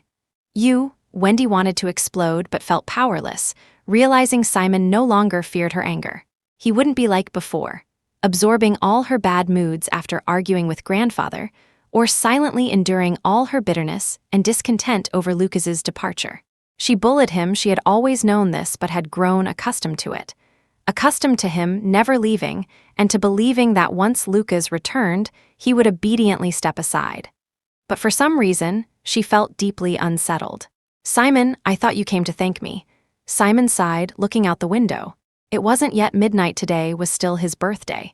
Since the rescue, he had been starving, his stomach empty. He couldn't handle Wendy's bad mood and had no strength to explain meaningless things to her. "Lillian and I have nothing going on. She might like me, but before our divorce is finalized, I haven't considered anything with anyone." Simon spoke clearly and sincerely, turning to slightly curl his lips. "Now can you sincerely say thank you and leave my room? At least let me believe that rescuing Lucas today was what a good doctor should do. If not love, at least there should be some humanity. Thank you." Wendy took a deep breath, in stark contrast to her earlier aggressiveness, as if speaking any louder would crash the company's stock the next day. But Simon asked for nothing more. He just wanted Wendy to stop disturbing him, stop embarrassing him. "You're welcome. It was my duty. How is Lucas doing?" Simon tried to sit up, but with one hand receiving an IV and the other severely injured, the movement was awkward. "Let me help." Wendy stepped forward to assist him, accidentally knocking loose a strand of Simon's hair tucked behind his ear. A few strands tickled her nostrils, making her heart flutter. Wendy turned away, speaking softly. "He's out of danger. The surgery is over. He's still sleeping." Simon nodded. "That's good. But the position of that steel bar affects the left arm joint. He'll need to pay attention to physical therapy and recovery later." Wendy stared at Simon, her eyes slightly wavering. "Simon, why are you so dedicated?" "Because I'm a doctor." Simon answered without hesitation. Wendy couldn't accept this answer. "You're a doctor, not a rescue team member. You could have stood aside." Simon lowered his head, looking sadly at Wendy's abdomen. He wanted to accumulate some good karma for the child, or perhaps, even if he and Wendy would never have any relationship in the future, he was still the child's father. Someday, when the child grew up, they would ask where Daddy went. He hoped Wendy could answer, "Your father loved you too. From childhood until now, what have you wanted that I haven't tried to help you get?" Looking into Wendy's eyes, Simon exhaled deeply. Since she wouldn't believe his final answer contained his last dignity, this was all he could say. Someone knocked on the door. It was Wendy's assistant. "Miss Sullivan, I bought the bubble tea." Wendy had texted her assistant earlier. She knew Simon hadn't eaten and probably couldn't handle a full meal so late, so she asked her assistant to bring 2 cups of bubble tea. Less sugar, but extra pearls and sticky rice. It was from Simon's favorite shop. Back in school, Wendy would often take his hand as they explored street food stalls. Whenever she saw new interesting snacks, she would buy them for him. She'd put items in his pocket and coins in his palm. When they found something else, she'd dig out coins from his palm to buy it. Simon's heart ached slightly. He knew Wendy hadn't forgotten everything. It was just that from the beginning, he hadn't positioned himself correctly. It was just that Lucas happened to appear at that precise moment. Simon held his breath, taking small sips of bubble tea. That smooth, gentle sweetness made it hard to control his tears.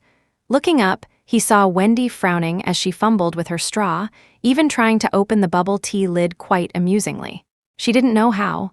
Simon remembered she disliked such drinks too sweet and sticky, a disaster for her. But today, since her assistant had bought 2 cups, she would drink with him.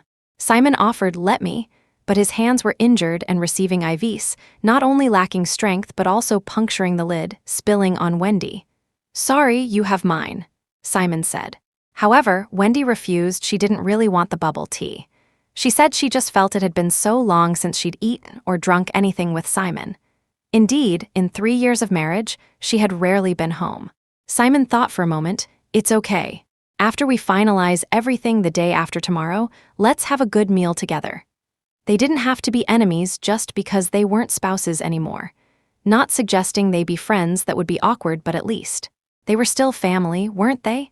"Actually today, when you went down to rescue, when the explosion sounded." Wendy put down the damaged bubble teacup but continued fidgeting with the mangled straw. Simon's shoulders trembled, and he shook his head. "You don't need to say it, I understand." Wendy suddenly raised her voice. "You don't understand," Simon smiled. "I do. You want to say that when you thought I was dead, you were actually a little sad, right?" Wendy spoke very quietly. "More than a little." Indeed, Simon did understand her. But Wendy didn't know how to describe to Simon that for a moment, her world had truly emptied. But the reversal came too quickly. Lillian's fist and Simon's figure appeared almost simultaneously. Her frozen brain instantly reformatted, and beyond Simon, she couldn't think of anything else. Only that little bit, compared to Lucas, becomes meaningless, like multiplying by 0. Simon took a large gulp of bubble tea, but all he swallowed was bitterness. Wendy tightened her breath. "Simon, do you remember the question you asked me this afternoon when we visited Margaret?" Simon paused, then nodded. He recalled asking Wendy why she hadn't told him they were already divorced. The topic was interrupted when Simon received an emergency call. Now Wendy brought it up again, and Simon was confused.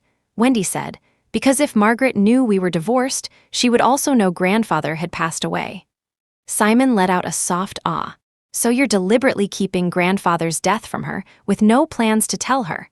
Margaret might be old, but her mind wasn't confused. When grandfather was alive, he occasionally visited her. Now that he was gone, wouldn't Margaret sense it? Besides, Margaret had never married, was wise, and saw things clearly. Even knowing her former employer had passed, she likely wouldn't have a major emotional reaction. Simon had thought Wendy's main concern was Margaret's heart condition. "You don't understand," Wendy sighed deeply. She told Simon that Margaret meant more to grandfather than just a housekeeper. In the old days, she existed as grandfather's personal maid. She was 2 years older than him and cared for him since childhood. Grandfather called her Sister Chin and treated her very well. When she was young, she was hardworking and capable, well-liked by my great-grandmother, who originally planned for them to marry after my grandfather returned from overseas. But Simon felt his heart constrict, as if something were blocking it. He hadn't known about this history between Margaret and Walter, but he had heard the love story of how Walter and his wife met across the ocean, in the most romantic country, forward-thinking young people. Love at first sight, returning hand in hand. Grandfather hadn't betrayed Margaret, he had simply fallen in love with his destined one. Walter's wife, in her Western dresses and high heels, was like a radiant pearl. Later, grandfather married grandmother, and Margaret never married. She went from Little Chin to Sister Chin to Margaret, staying with the Sullivan family her whole life, watching over grandfather his entire life. Wendy said that after her father died, her grandmother became severely ill from grief. When grandmother passed, grandfather wasn't yet 70. She had thought grandfather might give Margaret formal recognition. After all, they had weathered half a century together, but grandfather was unwilling. Often, no matter what people do, someone will be hurt. Wendy said that on the day grandfather died, no one was with him. Simon was at the hospital saving a patient, and Wendy had an important company meeting. Grandfather stopped breathing at noon. A nurse discovered him. He had been ill for quite some time but left without warning. No last words, no mention of anyone. I don't know if grandfather thought of Margaret at the end, perhaps wanting to call her, perhaps wanting to hear her nagging again about the cold weather. Perhaps he thought nothing, because the weight of Margaret's lifetime was too heavy for even someone as strong as grandfather to bear. When Wendy finished the story, looking up, she saw Simon was already in tears. Simon said, "I understand, Wendy, you don't need to say more." His tearful appearance was truly heartbreaking. In that moment, Wendy felt as if she had returned to when she was 8, finding him in the snow. His whole body was frozen, curling up in her arms like a small animal. He didn't even know grandfather's full name. In the whole household, his father called him Mr. Sullivan, and he called him grandfather, so he only remembered Wendy's name. "I understand now, Wendy. I understand everything. You just don't want me to become the second Margaret, right?" Simon raised his tear-streaked face, and the next moment, Wendy almost unconsciously reached out to gently cup his cheeks. His tears scalded her hands. Her hands were also injured and painful, but not an inch of that pain was for Simon. "I'm sorry, Simon." Wendy's eyes reddened too, her throat moving twice. It had been so long since she called him Simon. "No, I'm the one who should be sorry." Simon choked on his words. "It was I who crossed the line, Wendy. It was he who shouldn't have played with fire, who shouldn't have compounded his errors, who shouldn't have relied on grandfather's love to mistakenly believe he could slowly enter her heart. They had been together for so many years. He cherished her, understood her, and cared for her, but she didn't love him. No matter what, she couldn't replace the passionate Lucas in her heart. What could be done? "Miss Sullivan, Mr. Quinn is awake." A nurse knocked and informed Wendy. "I know." Although Wendy deliberately restrained herself from jumping up in excitement, Simon still detected the clear vibration in her pupils. The hand that had been on Simon's face instantly retracted as if electrocuted. Simon's heart momentarily emptied. Honestly, everything Wendy had confided today also allowed him to finally release years of obsession. He even hesitated about whether he should still mention the baby, whether he should really beg Wendy to keep it. For Wendy and Lucas, for the three of them's years-long entanglement, this would undoubtedly be very troublesome. Simon's wrongly invested emotions were his own choice, and he should let go himself. Since Wendy wasn't the right person, there must be someone in the world who would only have eyes for him, worthy of spending the rest of his life with, raising children together. But how could he bear to let go? "You should go see him first." Simon closed his eyes, sinking back down, saying he was a bit tired. Wendy responded and left. The room was empty, and the clock struck midnight in the distance. Today was his birthday, no celebration, no cake. Simon felt his pants pocket and found a chocolate, already melted into a paste. When he rescued Lucas, he gave him the charm, and Lucas returned a chocolate. He even wished him happy birthday. For a moment, Simon had even thought Wendy deliberately put his birthday in her calendar. Now he realized she probably just wanted to intercept him at the nursing home, fearing he might say something to upset Margaret. Simon's eyes stung again and again. He thought of Margaret and somehow foresaw himself 50 years later, if he continued to entangle with Wendy. Simon unwrapped the chocolate, took a small bite, and swallowed it with his tears. He silently wished himself a happy birthday. After resting overnight, he felt his body wasn't in bad shape. Although Simon was on sick leave, since he still lived at the hospital, he specifically went upstairs the next day to check on Lucas. Lucas was awake but still very weak, half his body in casts and bandages, unable to move easily. Simon stood at the door and saw Wendy attending to him, spoon-feeding him porridge. She wasn't very good at household chores, her movements clumsy, but patient and attentive, like a young girl. Simon turned to leave, but Lucas seemed to notice him. He asked Wendy to chase after Simon and invite him in to thank him in person. "Simon Green, Wendy indeed came out. "Lucas wants to thank you personally." Simon paused, shaking his head. "Really, there's no need, I just professionally and personally did what I wanted and should have done. His hand no problems." Wendy also found the atmosphere a bit awkward, nodding. "Should be fine. The doctor said the current lack of sensation might be due to the pins and cast." Simon responded. Then, tomorrow was the last day of the cooling-off period, and they could finally complete the paperwork. Hearing Simon raise this topic, Wendy's expression darkened slightly. "Aren't you still in the hospital?" Simon gave a bitter smile. "I live, eat, and work here. What's in or out of the hospital? Besides, it's just paperwork, not physical labor." He'd heard of auspicious dates for marriage, but never about checking physical condition or dates for divorce. "Anyway, tomorrow at 9:30 a.m. at the Civil Affairs Bureau entrance." Simon said they should bring their respective documents, and if Wendy was willing, they could have a meal together afterward. With that, he entered the elevator. Wendy stood frozen for a long time, wondering why her heart felt so empty. Returning to the ward, she saw Lucas leaning against the headboard, staring out the window with lifeless eyes. "Has he left?" Wendy entered, and without turning, Lucas knew it was her footsteps. Wendy nodded. "Yes." "Does it hurt?" Lucas shook his head. "No." He wasn't lying. God knows how much he wished the wound would hurt. If it hurt, that would be better than this complete lack of sensation. "I'll be going out tomorrow morning," Wendy murmured, walking over to adjust Lucas's pillow. Lucas smiled faintly. "Made up your mind?" Wendy paused, then looked away. "I made up my mind long ago." Simon took a short nap at noon. After much deliberation, he decided to finalize the divorce first, then discuss the baby afterward. He didn't want Wendy to think he was mentioning the pregnancy at this critical juncture for ulterior motives. At this point, all he had left in his palm was that pitiful bit of dignity. Simon Green. Just as Simon was about to go downstairs, Lillian suddenly caught up with him. Lillian pulled Simon into the hallway, unable to understand his decision. "Have you made some decision?" Lillian was currently the only one who knew about Wendy's pregnancy. Hearing he was proceeding with the divorce, she urgently came to find him. She knew Simon motherless since childhood. He deeply yearned for intimate parent-child relationships. She also knew how much Simon cherished this baby and how reluctant he was to part with it. Lillian gave him a meaningful look. "Wendy still doesn't want you to know about the baby." "Yes." Lillian took a deep breath. "But I heard Wendy has already scheduled a doctor to abort." In an instant, Simon felt as if his heart was being pulled out by a barbed iron hook, the pain so intense he could barely breathe. "You really can't bear to part with this child, can you?" Lillian thought for a moment, seeming to make a major decision. She stepped forward, placing both hands on Simon's shoulders. "If you're willing, I can have another child with you." Simon's eyes widened in shock. "Senior Lillian?" Simon was well aware of Lillian's feelings for him since their school days, when she had expressed obvious pursuit and favor.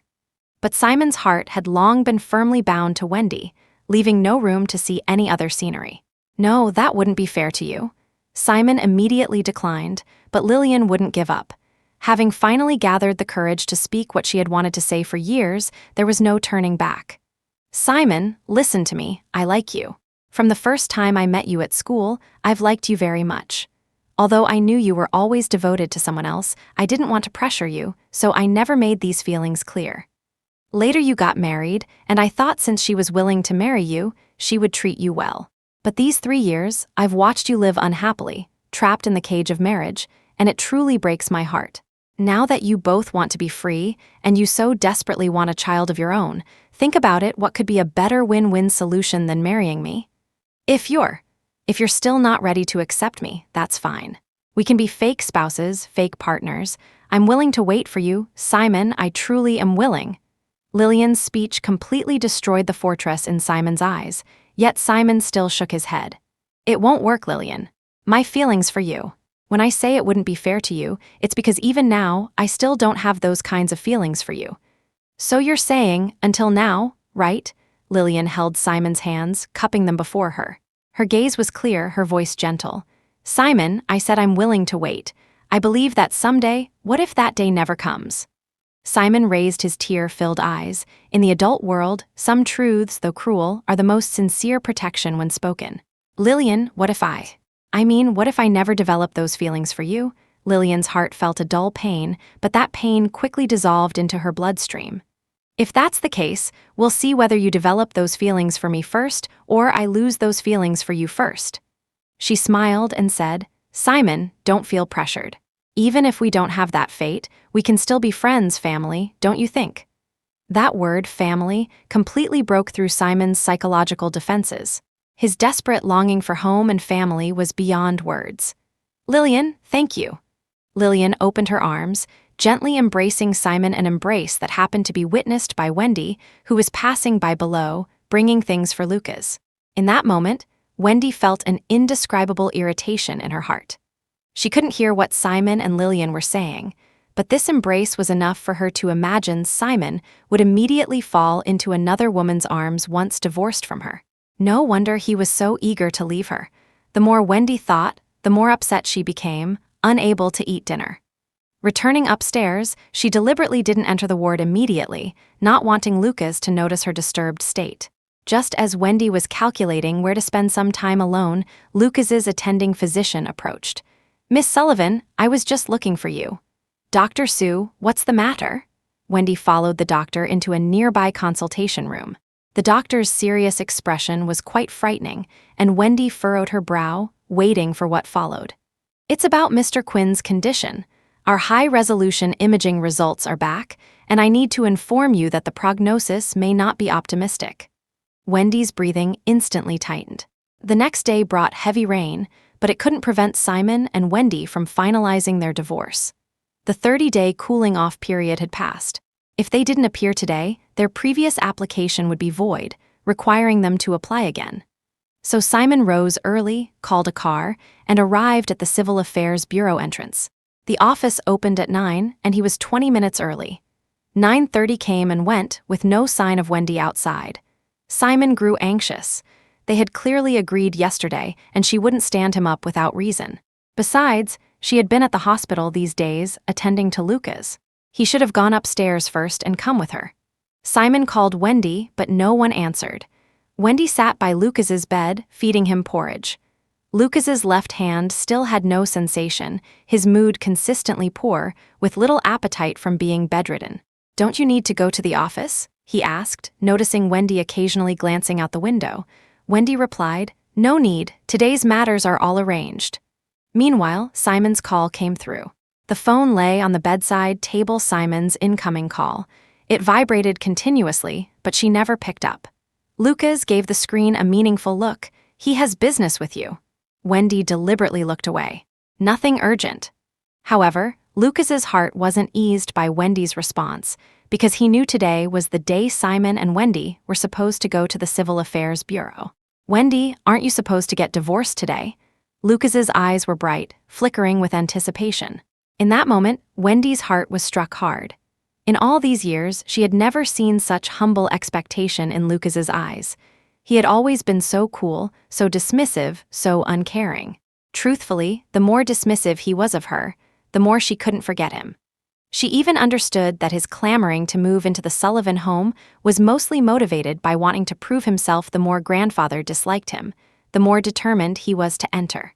But now, as he began to eagerly anticipate their marriage, eagerly awaiting Wendy's divorce from her husband, she suddenly found it all flavorless. This Lucas was no longer the Lucas she knew. Besides, yesterday the doctor had informed her that Lucas's shoulder injury had affected his nerves, with the worst possibility being that his left arm might have limited movement. In the future, he might never play the guitar again. Wendy thought perhaps this was why his injury ultimately conquered his pride. He had no choice now. Looking at the rain outside, she knew Simon was waiting for her, and she knew Lucas was waiting for her answer. I'm going now. Wendy lightly kissed Lucas's forehead and left the room. Simon sat in the waiting hall, holding 3 expired tickets. He had been waiting until 10:30 when Wendy finally appeared at the Civil Affairs Bureau entrance. At that moment, Simon's feelings were somewhat complex. Perhaps it was just a fleeting thought, but he had secretly wondered. Would Wendy feel even the tiniest bit of reluctance? Maybe she did, but she still came. Wendy wore casual clothes. Having not gone to the office, not returned to her apartment, still wearing what she had changed into yesterday. Her entire demeanor seemed very casual, indifferent. In contrast, Simon was much more presentable. He had specially changed into a white casual sweater, looking warm and comfortable. When Wendy first saw Simon as she entered, her heart did flutter a bit. He was truly seriously preparing to say goodbye to her, she thought. "Been waiting long?" Wendy approached Simon. Simon nodded, fidgeting with 3 expired tickets in his hand. "Was it the rain causing traffic? I was worried something happened to you." Wendy gave him a cold look. "You were probably hoping for that.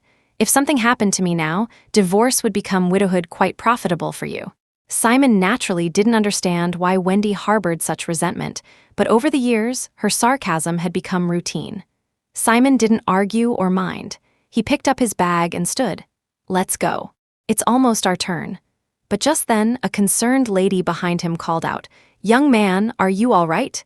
Simon didn't understand what was happening, turning his head in confusion. "Me. What's wrong?" The lady pointed at Simon's face. Wendy, equally puzzled, moved closer to look at Simon. Fresh blood was flowing from his nose. The chair, the floor, Simon's pants all covered in blood. "Simon Green," Wendy grabbed him. "What's wrong with you?" Simon wiped his face, instantly turning paler than paper. "Hospital first, divorce forgotten." Wendy pushed Simon into the car, driving through the heavy rain. She drove faster than when rushing to the accident scene to find Lucas. Simon's ears buzzed, unable to respond to any of her questions. He could only curl up, enduring the sudden pain. "Doctor, how is he? How is my husband?" Seeing the doctor emerge from the emergency room, Wendy rushed forward. But the doctor just shook his head helplessly. "It's brain cancer." Wendy's mind went blank, stumbling back several steps. Brain cancer? Wendy suddenly felt a cold chill down her back. Turning around, she met Lillian's ice-cold glasses. Reflecting on previous details, including yesterday when she caught Simon and Lillian laughing together in the ward, Wendy felt her entire bloodstream ignited with anger. "Hendrix, you knew all along, didn't you? You monster!" Wendy grabbed Lillian's collar, livid. Security and other medical staff rushed over, restraining her. "Calm down, be rational." "Security, 2 more security guards here. Call the police if this continues." Chaos erupted outside the emergency room, no one noticing Lucas standing at the corridor's end, witnessing everything. Simon lay in the hospital bed, his face white as paper. Wendy never left his side, silently keeping vigil. Earlier, Lillian had told her that Simon already knew she was pregnant and didn't want him to know when he risked his life to save Lucas. Now her mind was filled with Lillian's words. "But do you know, Wendy, that he has no one in this world? Besides you, this child is his only family. Do you know how excited he was when he learned you were pregnant? He loves you, loves without return, just as I love him, equally unreturned. But Wendy, do you know what's most despicable about you? You clearly don't love him, yet you compromised, agreeing to your family's arrangement to marry him. You could have let him go, you could have avoided wasting his time. But now it wasn't too late. Simon had reconciled with himself. His life would soon end. From now on, Wendy, you and Simon no longer have any connection." But today, they hadn't successfully finalized the divorce. According to regulations, they were still legally married. And to reapply would mean calculating the cooling-off period from scratch. Wendy moved her chair closer to Simon's face. She couldn't remember how long it had been since she had really looked at him like this. In terms of features, he had a gentle appearance, completely without aggression. Not at all like Lucas's flamboyance. Certainly not the kind of face that would make a stunning first impression, but the more you looked, the more comfortable it became. Though his build was slim, he had thin muscles. Wendy's initial marriage to him definitely included elements of rebelling against grandfather and giving up, but undeniably, she genuinely liked Simon's body. With him, she lingered, indulged. He was like ever-present air in her life, Wendy thought. In previous years, she constantly wanted to escape him, but in fact, she had never truly left him. When the explosion sounded, she felt her heart die with him. The man beside her sighed, and Wendy took a deep breath, grasping Simon's hand. Simon woke up. Simon's first reaction was to cover his head. His last memory stopped at the Civil Affairs Bureau chair, at the shocking red pool on the ground, at Wendy anxiously supporting him, rushing from the parking lot into the hospital emergency room. He preferred to believe that in that moment, she was genuinely worried about him, that her heart was truly racing. Wendy? Simon's tears welled up. He shook his head desperately, sobbing. I promise you, I absolutely won't interfere in your life with Lucas. This child, can you agree not to abort it? Perhaps before today, Simon had somewhat considered giving up trying to persuade Wendy. But after nearly 15 years, his life had once only known Wendy's name. He had thought he couldn't escape. Until he saw his own fresh blood, held in Wendy's arms, inch by inch feeling life slipping away, he realized he wanted to keep this child, to prove he had existed in this world. He just wanted this child, that's all. Wendy didn't speak, just sat quietly by the bed, watching him. Simon released his hand, grabbing Wendy's arm. His eyes full of pleading and hope, he could offer all promises and the courage to gracefully exit the stage of love. But he wanted this child, he had even chosen a pet name. Simon! Result, Wendy held her breath, her voice hoarse. She turned her palm, grasping Simon's cold hand. A moment of recognition passed between them, taking Simon back to that snowy afternoon years ago, when she had lifted an 8-year-old boy from the snow and clasped his frozen hands in her palms. In that instant, she had felt as though she were holding the entire world. It's gone, Simon. Already gone, Wendy said, revealing the truth. Simon froze, tears still hanging on his eyelashes, poised to fall but never falling. Finally, he tilted his head back, stretching his neck as far as it would go. He forced the tears back, even though his heart felt ready to explode, each breath in his chest agonizing, but he had to hold them in. It's fine, Simon said with a resigned smile. It's better this way. Without it, we can completely cut all ties. Simon looked around, trying to find his phone. Wendy took it from the bedside table and handed it to him. Simon checked the date, then looked very seriously into Wendy's eyes and said, It's already 4:30. We're too late today. After the cooling-off period ended, if both parties didn't appear at the Civil Affairs Bureau to finalize the divorce, the application would be considered withdrawn and the marriage would remain valid. To divorce now, they would have to reapply and wait another 30 days. Simon opened his phone, trying to access the appointment system, but the signal in the hospital room seemed poor. He couldn't log in after several attempts. Wendy murmured, Simon, wait a moment. Can you get in with your phone? Show me. Simon was completely absorbed in his own world, ignoring whatever Wendy was saying. Wait, Wendy frowned, raising her voice. Can't you wait just a little while? Does it have to be right this minute? Can it wait until you're better? Simon paused, shaking his head. I want to make the appointment first. Another 30 days. By then, we lie down first. Wendy stood up, pushing him back onto the bed. Listen to me. Simon said nothing, just staring at her. Wendy glanced at the time. It was nearly 5 o'clock. You must be hungry. I'll get you something to eat. Simon didn't respond, turning over and covering half his face with the blanket. Wendy, seeing he didn't want to talk, sighed and walked out. The moment the door closed behind her, Simon's tears finally broke free. He wrapped himself in the blanket, biting his thumb to muffle his sobs. He couldn't understand why the baby was suddenly gone. Wendy's heart was colder and harder than he had imagined. Simon cried for a long time until exhaustion pulled him into sleep. He didn't know that Wendy had never left. She stood outside the door, listening to his heartbreaking sobs, her heart breaking into pieces with each one. If she had known Simon would get brain cancer, she never would have given up the baby so easily. Wendy didn't go back in to disturb Simon. When she turned to walk toward the stairwell, she saw Lucas. Why are you down here? She asked, startled. Lucas gave a faint smile. I've been down several times, you just never noticed. After bringing Simon back to the hospital, Wendy had stayed by his bedside, and indeed, she hadn't checked on Lucas, hadn't gone up to his room in several hours. I heard everything, Lucas said casually. You aborted the baby. Wendy shook her head, not wishing to continue this topic. After sending Lucas back to his room, her heart remained unsettled. After a while, she returned to Simon's hospital room. Simon was sleeping soundly, his brow slightly furrowed, seemingly disturbed by pain. How could he have brain cancer? Wendy's nose burned with emotion. She couldn't understand. A few days later, Simon was feeling better and returned to work. The real estate agent had arranged a rental apartment for him in a complex near the hospital, a 1-bedroom unit. Old on the outside, but decent inside.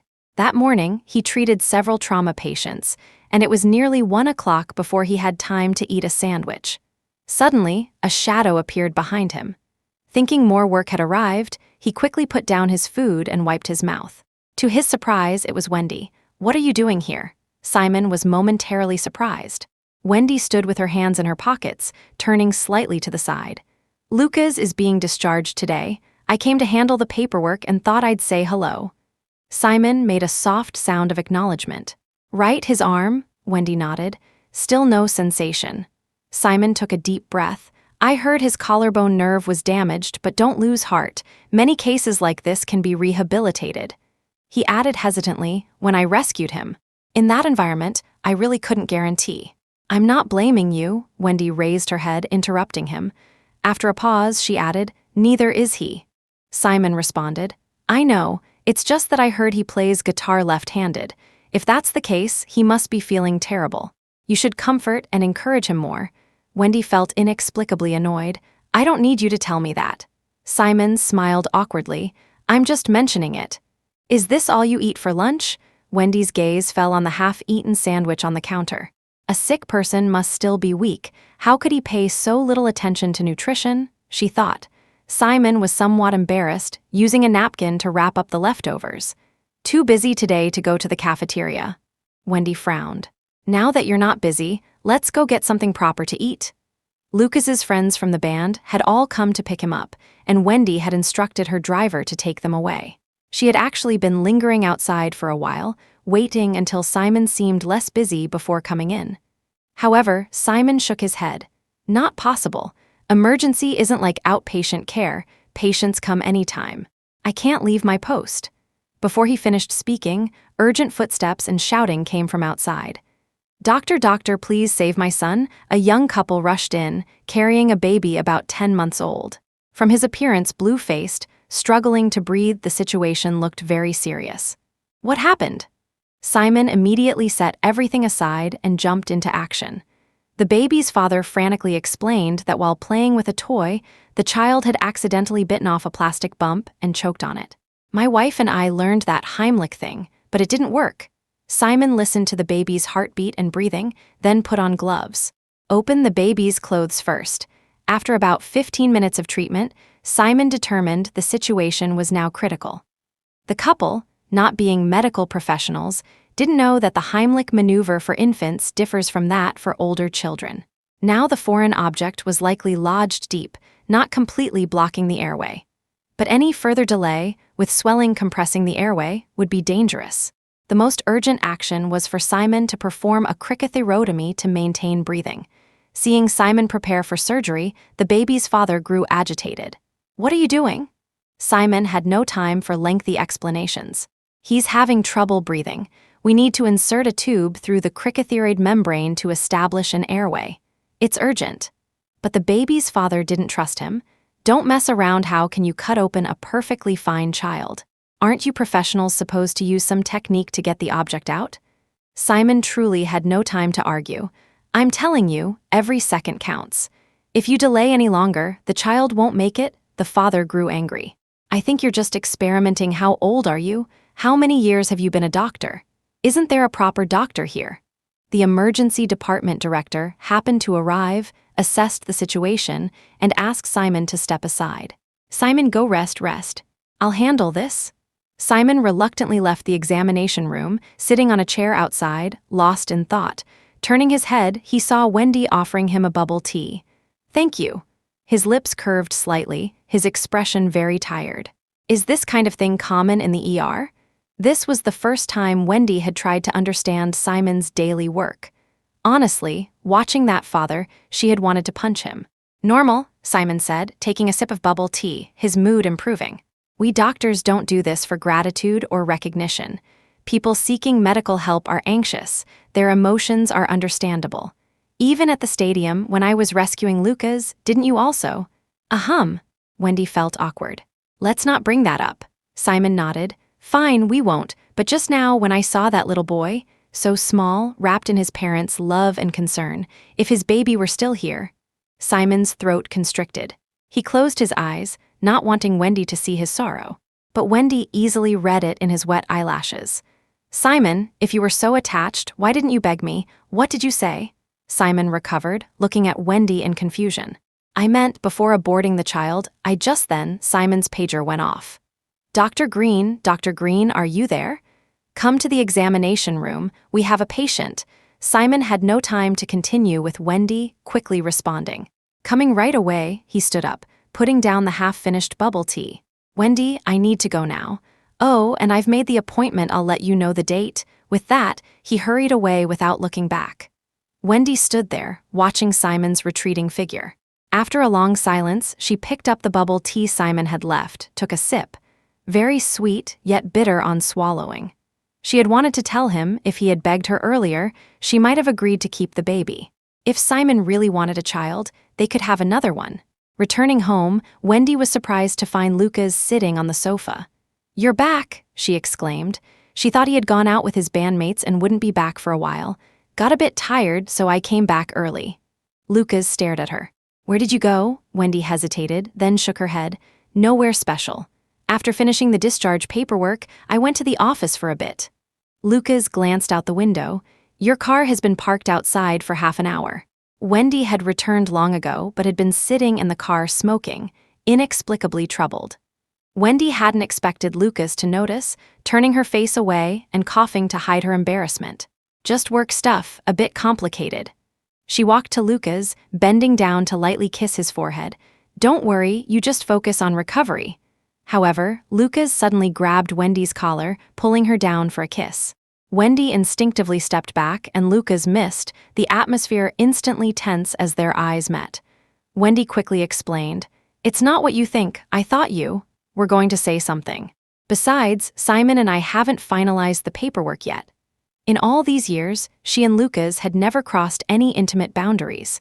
Wendy wouldn't cross that red line on principle. Lucas's eyes darkened. Wendy, when are you going? Wendy paused. Should be soon.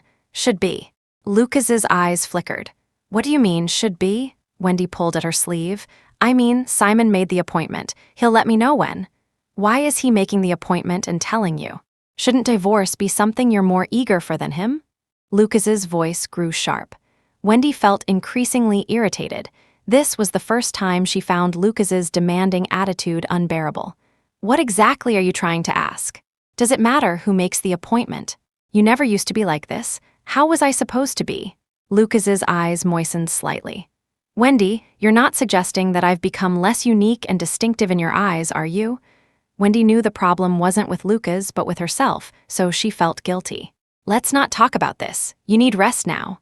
Leaving those words, Wendy retreated to her study alone. Lucas stood frozen for a long time, understanding everything clearly. Previously, she couldn't have him, so she obsessed over him. Now, she had lost Simon, so she regretted and fantasized. But how could he accept this? After coming this far, he had no way back. 2 weeks later, Simon went to visit Margaret and unexpectedly encountered Wendy again. Of course, he didn't know that Wendy had been having her assistant track his movements. She saw him busy with work every day, still preparing evaluation materials for his thesis after hours. She saw him having late-night snacks with Lillian, saw Lillian sending him home, yet they maintained a distance without taking the next step. She saw him going to the hospital for treatment. She saw him finally taking a day off and boarding the bus to the nursing home. Sometimes Wendy really felt she must have some serious condition. In the past, when they were married, she barely stayed home, practically living in her office and hotels, never caring what Simon was doing. But now that they were finally separating, she was like a stalker, forcing her assistant to report every detail, every day. Margaret was in good spirits today and was delighted to see both Simon and Wendy arrive. She asked how they were, how grandfather was, when they would have a baby. These seemingly ordinary questions were increasingly difficult for both Simon and Wendy to answer. The day turned into a pleasant evening. Leaving the nursing home, they stepped on fallen phoenix tree leaves under the streetlights. You're off today? Wendy asked. Simon nodded, saying he had an early shift tomorrow. What about you? Are you taking time off too? In his memory, Wendy had always been busy. Wendy said she was fine, that busy matters could be delegated to assistants, not everything required her personal attention. Including following me around. Simon had noticed long ago, mentioning that he had spotted her assistant Charlotte at the hospital several times. initially thinking she was helping Lucas get medication or arranging follow-up appointments. He later realized she seemed to be lingering around the emergency department. Wendy was caught, her face momentarily embarrassed. But she didn't explain why to Simon, because even she couldn't understand this reluctance and attachment. By the way, I sent you a message last week. You haven't forgotten, right? Next Monday, we're going to the Civil Affairs Bureau. Simon's casual tone made Wendy's heart ache inexplicably. He had indeed been counting the days. He had made their divorce the final matter they would face together in what remained of their relationship. Wendy felt that no matter what opportunity she tried to create, she couldn't make this topic open to reconsideration. She didn't know how to tell Simon that she somewhat regretted it now, that she couldn't bear to let him go. Did it still matter? When she abandoned their child, she had essentially sentenced their relationship to death. Unconsciously, Wendy's footsteps began to lag. Simon stopped, turning to look at her. He said nothing, just standing there waiting.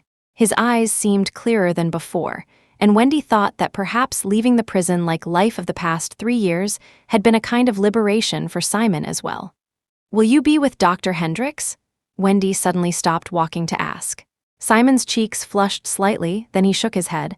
"I haven't considered it yet, but what she said before did touch me deeply." Wendy felt a strong discomfort rising in her chest. Anyone can say nice things. She looked away, her tone neither warm nor cold. Simon clearly hadn't noticed her mood shift, continuing, "But I don't think she was saying it casually. When I was struggling with whether to ask you to keep the baby, Lillian told me that if you gave birth but didn't want it, she would raise the child with me." Wendy nearly exploded with anger. "So you were planning to let my child call someone else mother?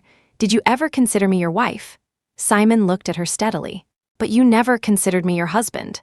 They had been together so long, yet she treated him as a brother, a relative, a friend, anything but a husband.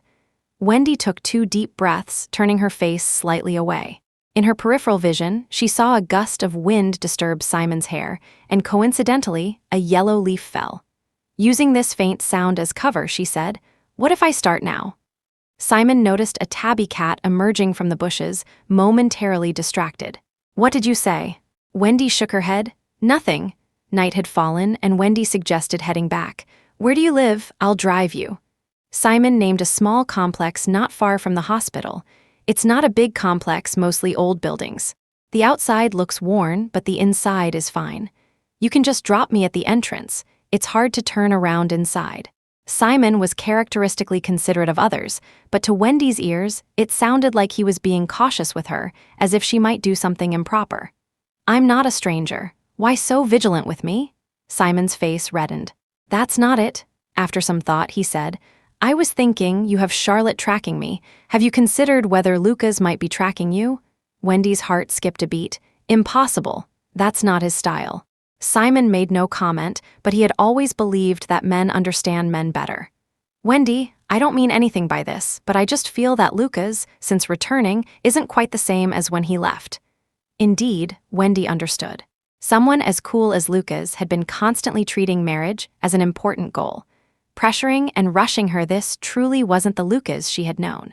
To be honest, if Lucas had been more persistent back then, grandfather really couldn't have done anything about you too, Simon said. But Lucas was too cool.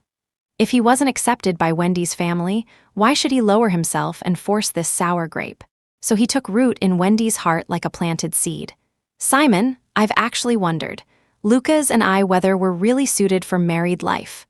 Wendy turned on the car's air conditioning. In November, it felt quite inappropriate. "Oh," Simon exhaled a white cloud. Wendy's brow tightened. "I'm having a serious conversation with you, and all you say is, oh?" Unexpectedly, Simon suddenly raised his hand and casually patted Wendy's shoulder. He smiled openly, like a warm big brother. "I know you're feeling a bit anxious. Sometimes, the more people get what they want, the less they know what they truly desire.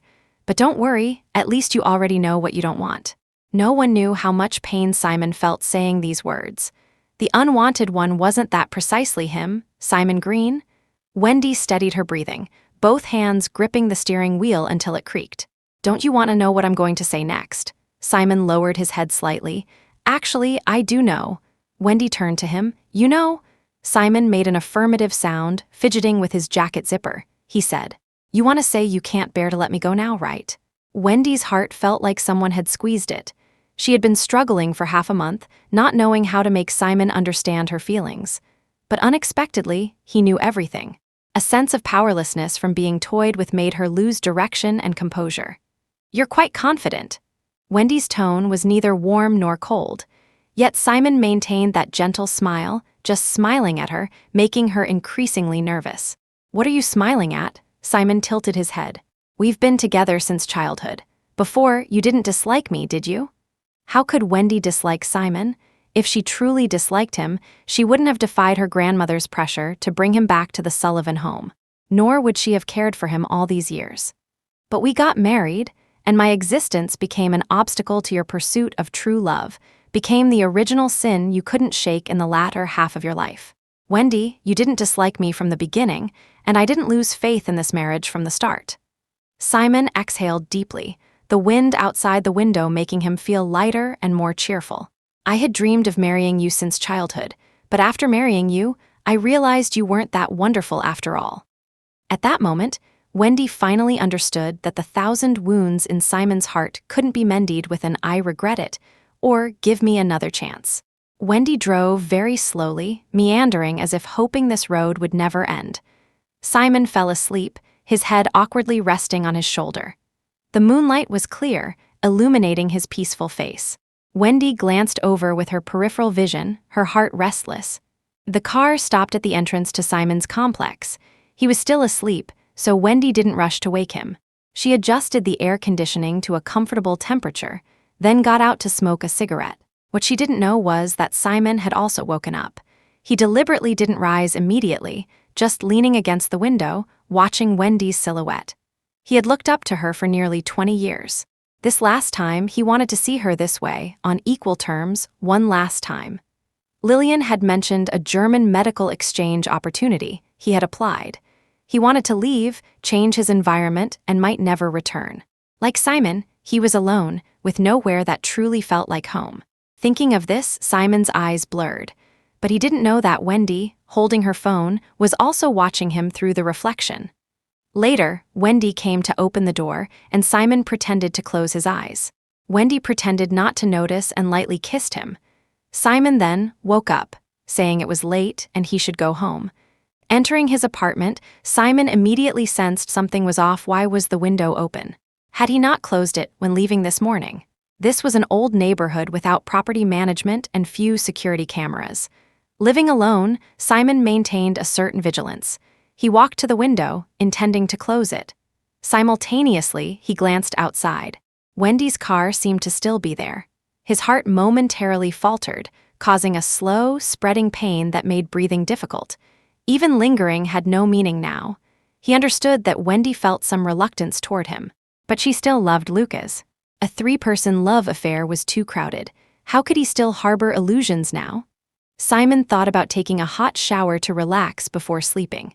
But just then, a loud bang came from the room. Simon ran out in surprise, wearing only a towel.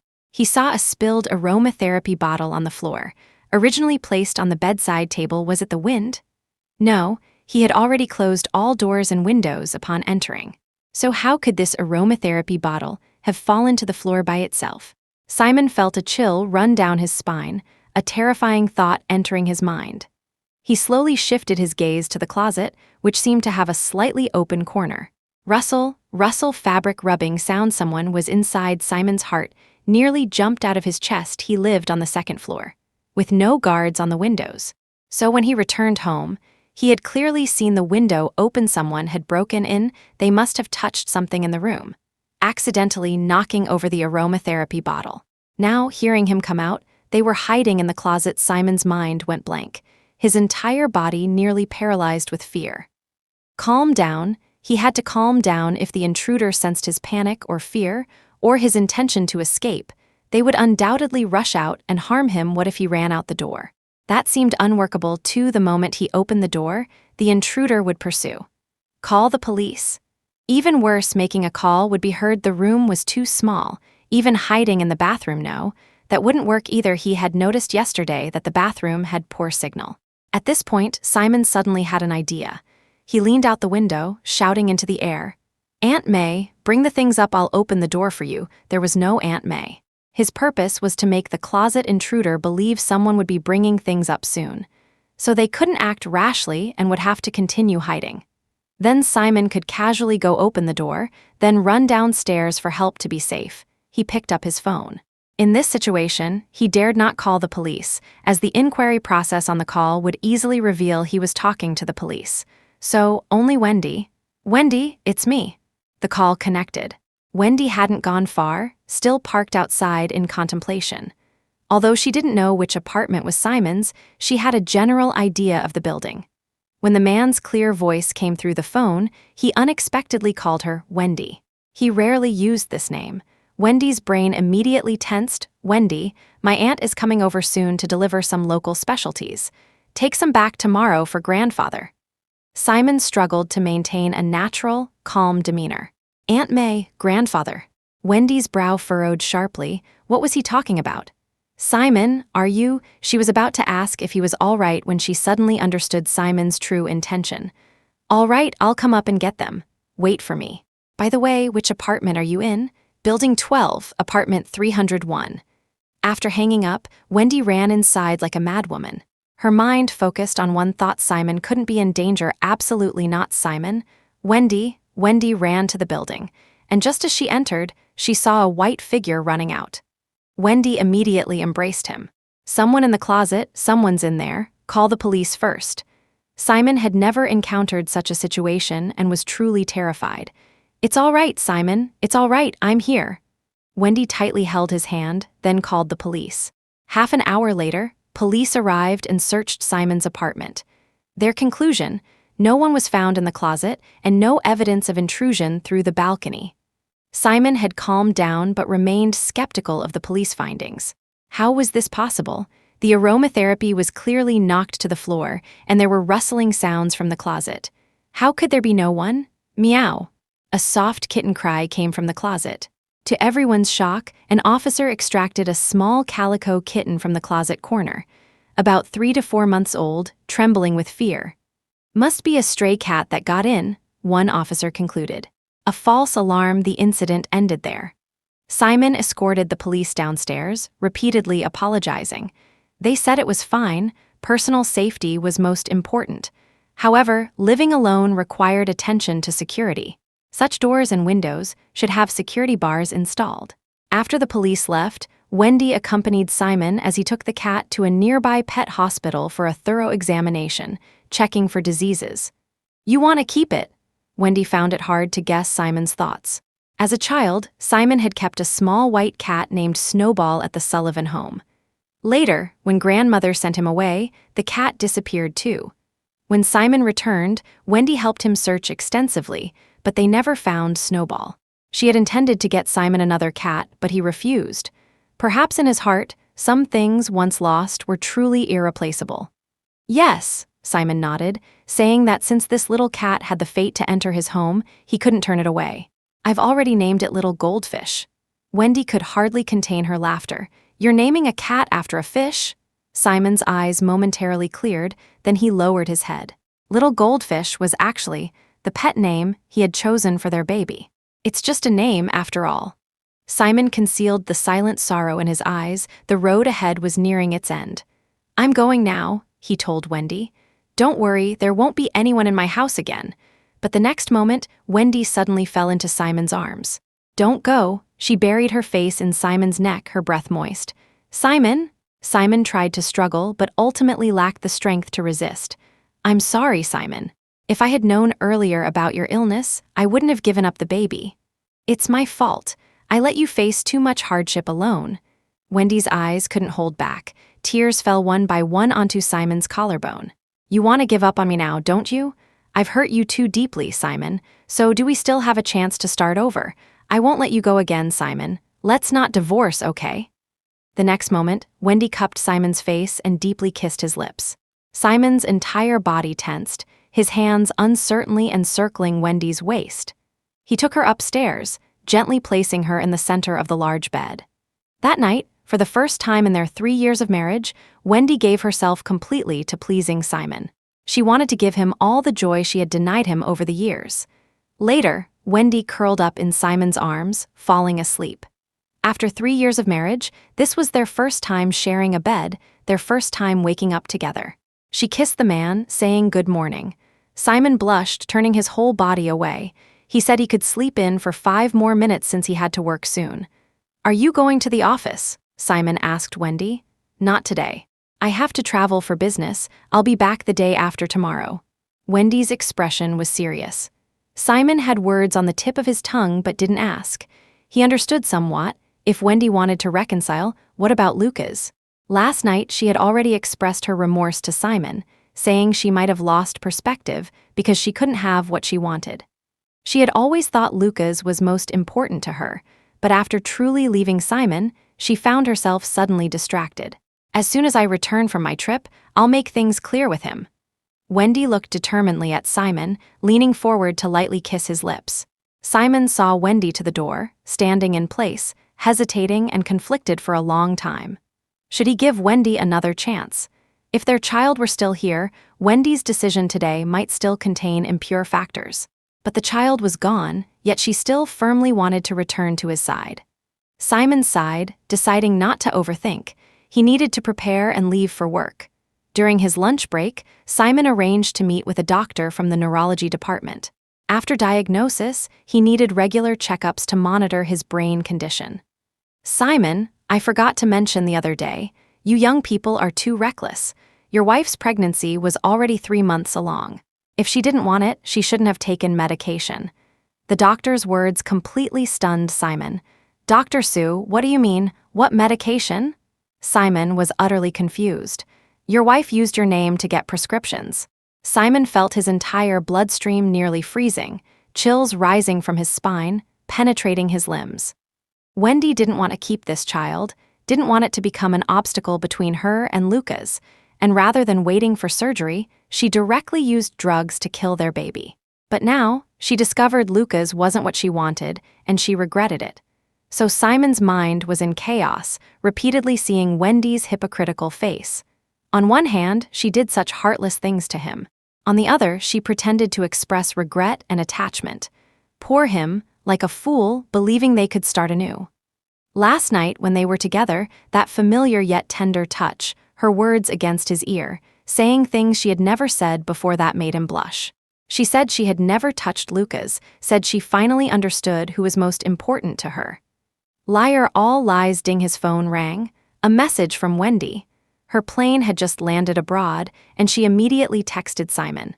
Like a lovesick girl, she even casually photographed the coffee she was holding while waiting to clear customs. Simon bit his lip until it bled, sending back a furious message. "Wendy, stop pretending.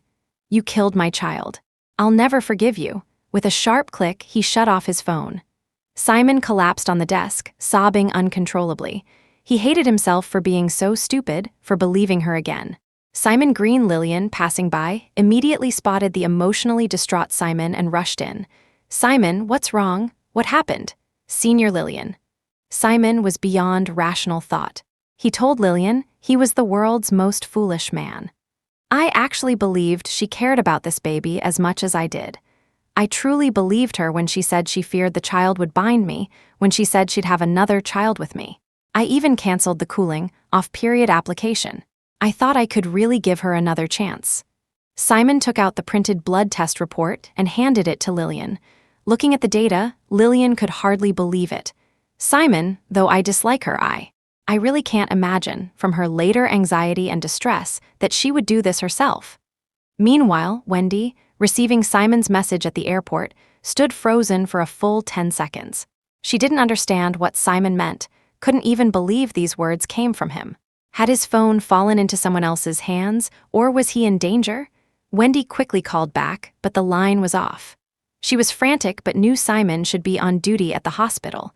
With no alternative, she dialed Lillian's number. "Dr. Hendricks, is Simon there?" You, please don't hang up." When had Wendy ever pleaded with anyone like this? But now, only Lillian could help her. Lillian had just come downstairs when she received this call. Her emotions were naturally terrible, and she had no good mood to answer Wendy's questions. "I don't know what to tell you, but Simon says you secretly took medication, desperately trying to abort the baby just to marry Lucas. I don't know why you did this. Don't you even care about your own body? It wasn't me, I had my reasons. Wendy immediately denied it. Dr. Hendricks, help me stabilize Simon. Don't let him do anything rash.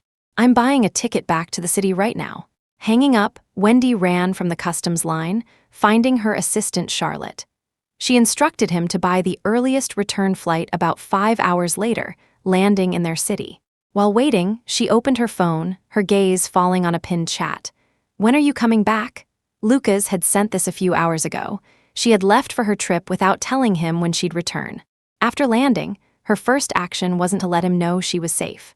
Obtaining someone and falling in love with someone had never been the same thing. Wendy stood before the restroom mirror, giving herself a hard slap. She truly couldn't understand why she had let things reach this point. I'm coming back tonight. Need to talk to you. Wait for me. Wendy sent Lucas this message. Simon changed clothes and prepared a voice recorder. He also visited a barber downstairs, cutting his thick black hair short.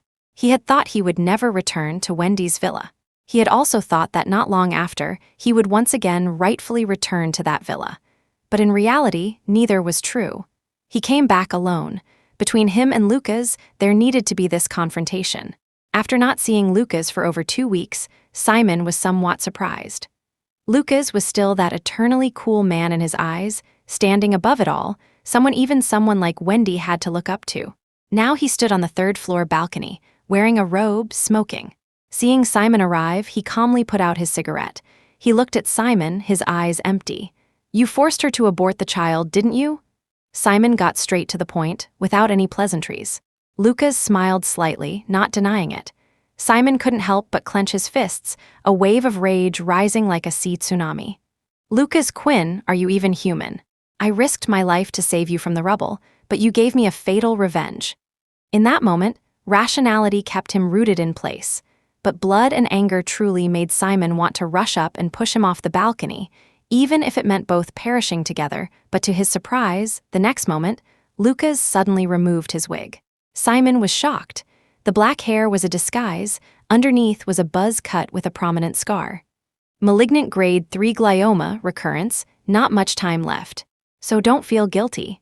My left hand's numbness isn't because you damaged nerves during the steel cutting rescue, but because my cancer cells are already compressing the left side nerves.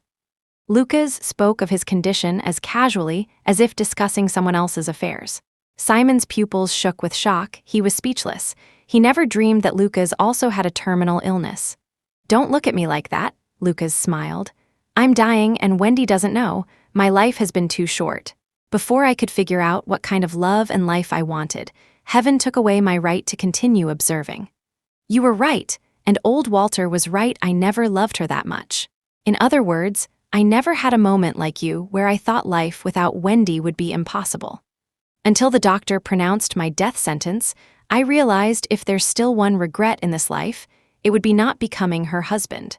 I want to leave my most beautiful self in her heart while I still haven't become weak and ugly. Do you understand, Simon? So, how could I allow her feelings for me to waver because of you? Hearing this, Simon finally understood. Lucas was exactly this kind of extremist. He wanted Wendy's complete, undivided love, so he absolutely couldn't allow her to harbor any reluctance about their marriage. So, he killed his child. He couldn't let any unpredictable events influence Wendy's decision. But I still lost in the end. Even without this child, she still wants to return to your side. Lucas smiled, saying, So do you understand, Simon Green, why I never wanted to commit to facing family obstacles with her? Because I knew she's just a child who never grew up. She cries and demands what she wants. But once she has it, she never treasures it. So, I couldn't let her have me. I will die in her memory in the year she possesses me, loves me most, is most satisfied. This way I'll truly be her only one. You're completely insane, Simon shouted. Lucas Quinn, how you think, how you act, how you obsess, that's between you and Wendy. What right did you have to kill my child? Lucas laughed.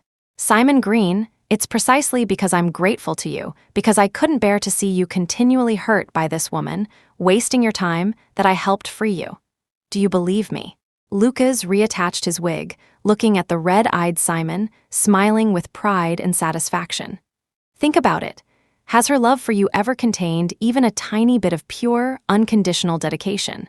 Has she ever been as obsessed with you as she was with me? Simon, wake up. You've known her since childhood. If she could love you, she would have loved you long ago. Do you dare say her not telling you the truth wasn't because she wanted to protect me? Simon Green, you should really thank me. Lucas, Wendy finally arrived. Stepping off the plane, she had driven straight home, tired and disheveled. Lucas, is everything you said true? A gust of wind accidentally lifted Lucas's poorly secured wig. He cried out in alarm, both hands clutching his hair. Don't come any closer, Wendy. Don't come near. His psychological defenses collapsed. The one thing he never wanted Wendy to see was his current appearance. Lucas. Wendy's eyes filled with tears. Why didn't you tell me earlier? Why didn't you say you were sick? She walked past Simon, step by step approaching Lucas. In that moment, Simon's heart, frozen in place, shattered just as it had begun to yearn for sunshine and warmth. He understood that the current Lucas might need Wendy more than he did, but she hadn't spoken a word in his defense. After all, he had harmed their child with his own hands, Simon Green. Wendy turned, taking a step toward Simon. The remorse on her face made Simon's heart break, the pleading in her eyes nauseating him. Before boarding, she said she would give him an explanation. Now, was this her explanation? Simon, Wendy pleaded with tears in her eyes, Simon, please go home first, okay? In an instant, Simon's heart turned completely cold. Wendy, what did you say? Lucas is already so ill. Let his final time. B, what about me? Simon's eyes slowly filled with tears, ending in a bitter smile at the corner of his mouth. He's dying, so you can give him full dignity. Not pursuing his crime, not holding him accountable for our child. And after he dies, you'll reconcile with me. We'll have another child, and all past grievances will be erased. Wendy, is this your explanation to me? Wendy reached for Simon's hand. No, let me explain. Enough, Simon violently flung away Wendy's hand. Wendy, I was blind to believe you time and again. Get out of my way. Simon had lost all reason. He pushed Wendy aside and directly grabbed Lucas's thin wrist. But the next moment, he never expected Lucas to suddenly attack. He twisted his arm, restraining Simon, and from somewhere produced a fruit knife, pressing it hard against Simon's neck. Lucas, Wendy was terrified. Don't come closer, Lucas shouted. The fruit knife pressed against Simon's throat, cutting deeply. Simon Green, at that moment, Lillian arrived with the police, having rushed upstairs. Earlier, unable to reach Simon by phone, she guessed he might have gone to confront Lucas alone. Seeing the scene completely out of control, police officers raised their loaded guns. Lucas put down the knife. Don't harm the hostage, but by now, Lucas had no intention of leaving himself a way out. Wendy, you said I was the man you loved most in the world. Lucas's eyes shone brightly. In all these years, he had never let Wendy see him cry. Lucas, release Simon first. Let him go, and I'll agree to anything. Wendy watched the blood line forming on Simon's neck, her heart racing with anxiety and pain. Lucas smiled and shook his head, tears falling into Simon's collar, both icy and burning, splitting all his senses. I always thought the kind of ultimate spiritual love I pursued was something you could truly give me. But later I discovered that you, like those ordinary women, never differed. You would indulge in another man's comfort, yet desire my elusive body with conquest. Wendy, today's outcome you brought it upon yourself. Yes, it's all my fault, Wendy begged. Lucas, it's all my fault. I wronged you and I wronged Simon. Release him, please. If you hate me, you can kill me. Don't hurt Simon. But just then, Simon's pager on his belt buzzed. Dr. Green, are you there? Come to the examination room. We have a patient. Simon had no time to continue with Wendy, quickly responding. Coming right away, he stood up, putting down the half-finished bubble tea. Wendy, I need to go now. Oh, and I've made the appointment. I'll let you know the date. With that, he hurried away without looking back. Wendy stood there, watching Simon's retreating figure. After a long silence, she picked up the bubble tea Simon had left, took a sip. Very sweet, yet bitter on swallowing. She had wanted to tell him, if he had begged her earlier, she might have agreed to keep the baby. If Simon really wanted a child, they could have another one. Returning home, Wendy was surprised to find Lucas sitting on the sofa. "You're back," she exclaimed. She thought he had gone out with his bandmates and wouldn't be back for a while. "Got a bit tired, so I came back early." Lucas stared at her. "Where did you go?" Wendy hesitated, then shook her head. "Nowhere special. After finishing the discharge paperwork, I went to the office for a bit." Lucas glanced out the window. "Your car has been parked outside for half an hour." Wendy had returned long ago, but had been sitting in the car smoking, inexplicably troubled. Wendy hadn't expected Lucas to notice, turning her face away and coughing to hide her embarrassment. "Just work stuff, a bit complicated."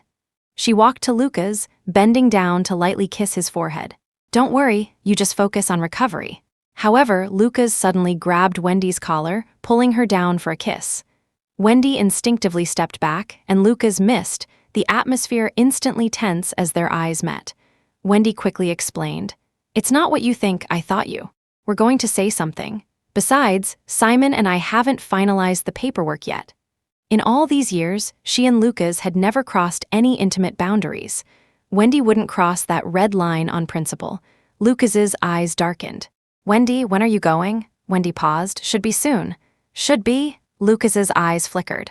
"What do you mean, should be?" Wendy pulled at her sleeve. "I mean, Simon made the appointment. He'll let me know when."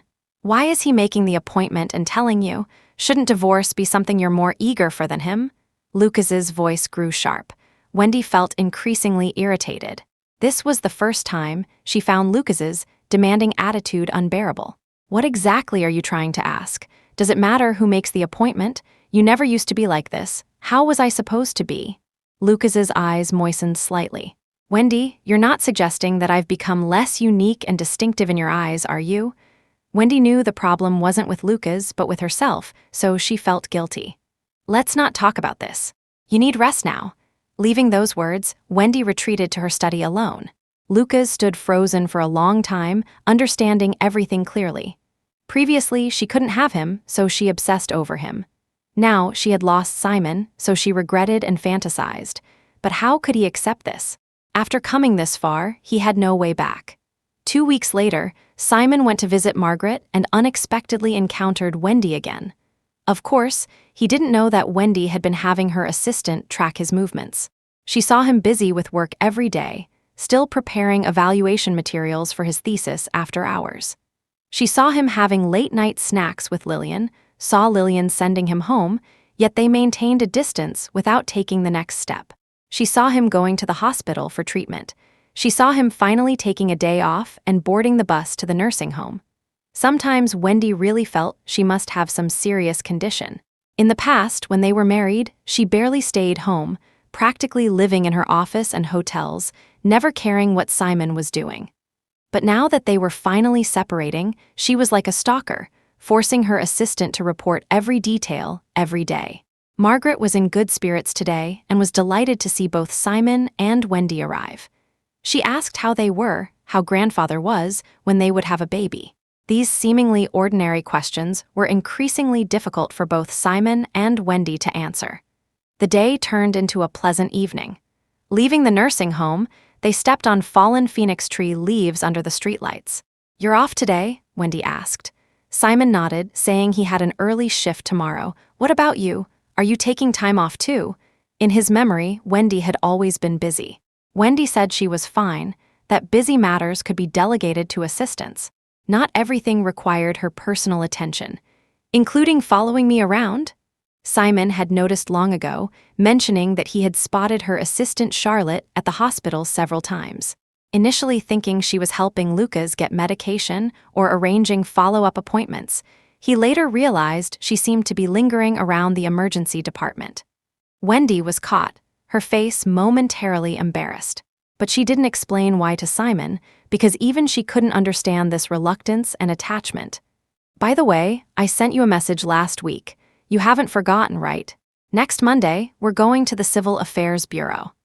Simon's casual tone made Wendy's heart ache inexplicably. He had indeed been counting the days. He had made their divorce the final matter they would face together in what remained of their relationship. Wendy felt that no matter what opportunity she tried to create, she couldn't make this topic open to reconsideration. She didn't know how to tell Simon that she somewhat regretted it now, that she couldn't bear to let him go.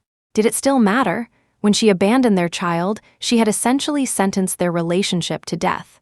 Unconsciously, Wendy's footsteps began to lag. Simon stopped, turning to look at her. He said nothing, just standing there, waiting. His eyes seemed clearer than before, and Wendy thought that perhaps leaving the prison like life of the past 3 years had been a kind of liberation for Simon as well. "Will you be with Dr. Hendricks?" Wendy suddenly stopped walking to ask. Simon's cheeks flushed slightly, then he shook his head. "I haven't considered it yet, but what she said before did touch me deeply." Wendy felt a strong discomfort rising in her chest. Anyone can say nice things. She looked away, her tone neither warm nor cold. Simon clearly hadn't noticed her mood shift, continuing, "But I don't think she was saying it casually.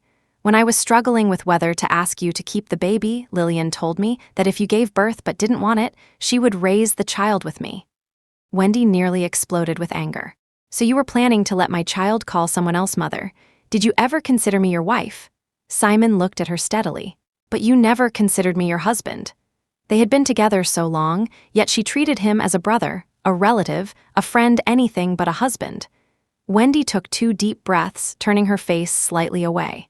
In her peripheral vision, she saw a gust of wind disturb Simon's hair, and coincidentally, a yellow leaf fell. Using this faint sound as cover, she said, "What if I start now?" Simon noticed a tabby cat emerging from the bushes, momentarily distracted. "What did you say?" Wendy shook her head. "Nothing." Night had fallen, and Wendy suggested heading back. "Where do you live? I'll drive you." Simon named a small complex not far from the hospital. "It's not a big complex, mostly old buildings. The outside looks worn, but the inside is fine. You can just drop me at the entrance. It's hard to turn around inside." Simon was characteristically considerate of others, but to Wendy's ears, it sounded like he was being cautious with her, as if she might do something improper. "I'm not a stranger. Why so vigilant with me?" Simon's face reddened. "That's not it." After some thought, he said, "I was thinking you have Charlotte tracking me. Have you considered whether Lucas might be tracking you?" Wendy's heart skipped a beat. "Impossible. That's not his style." Simon made no comment, but he had always believed that men understand men better. "Wendy, I don't mean anything by this, but I just feel that Lucas, since returning, isn't quite the same as when he left." Indeed, Wendy understood. Someone as cool as Lucas had been constantly treating marriage as an important goal. Pressuring and rushing her, this truly wasn't the Lucas she had known. To be honest, if Lucas had been more persistent back then, grandfather really couldn't have done anything about you too, Simon said. But Lucas was too cool. If he wasn't accepted by Wendy's family, why should he lower himself and force this sour grape? So he took root in Wendy's heart like a planted seed.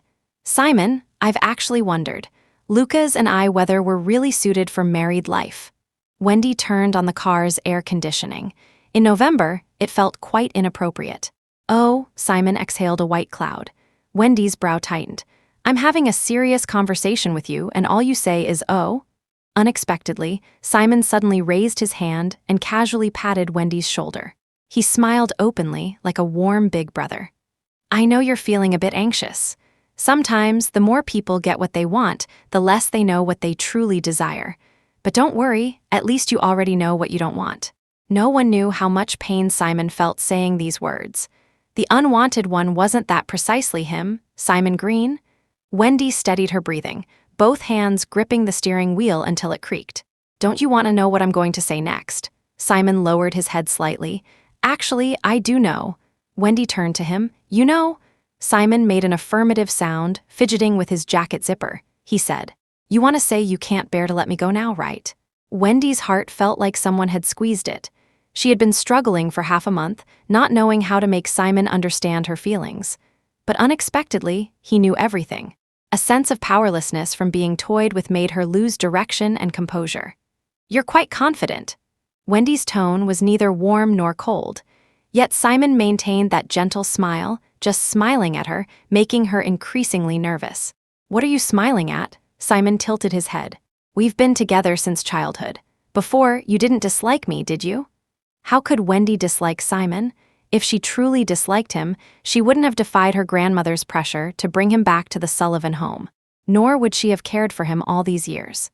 "But we got married, and my existence became an obstacle to your pursuit of true love. became the original sin you couldn't shake in the latter half of your life. Wendy, you didn't dislike me from the beginning, and I didn't lose faith in this marriage from the start. Simon exhaled deeply, the wind outside the window making him feel lighter and more cheerful. I had dreamed of marrying you since childhood, but after marrying you, I realized you weren't that wonderful after all.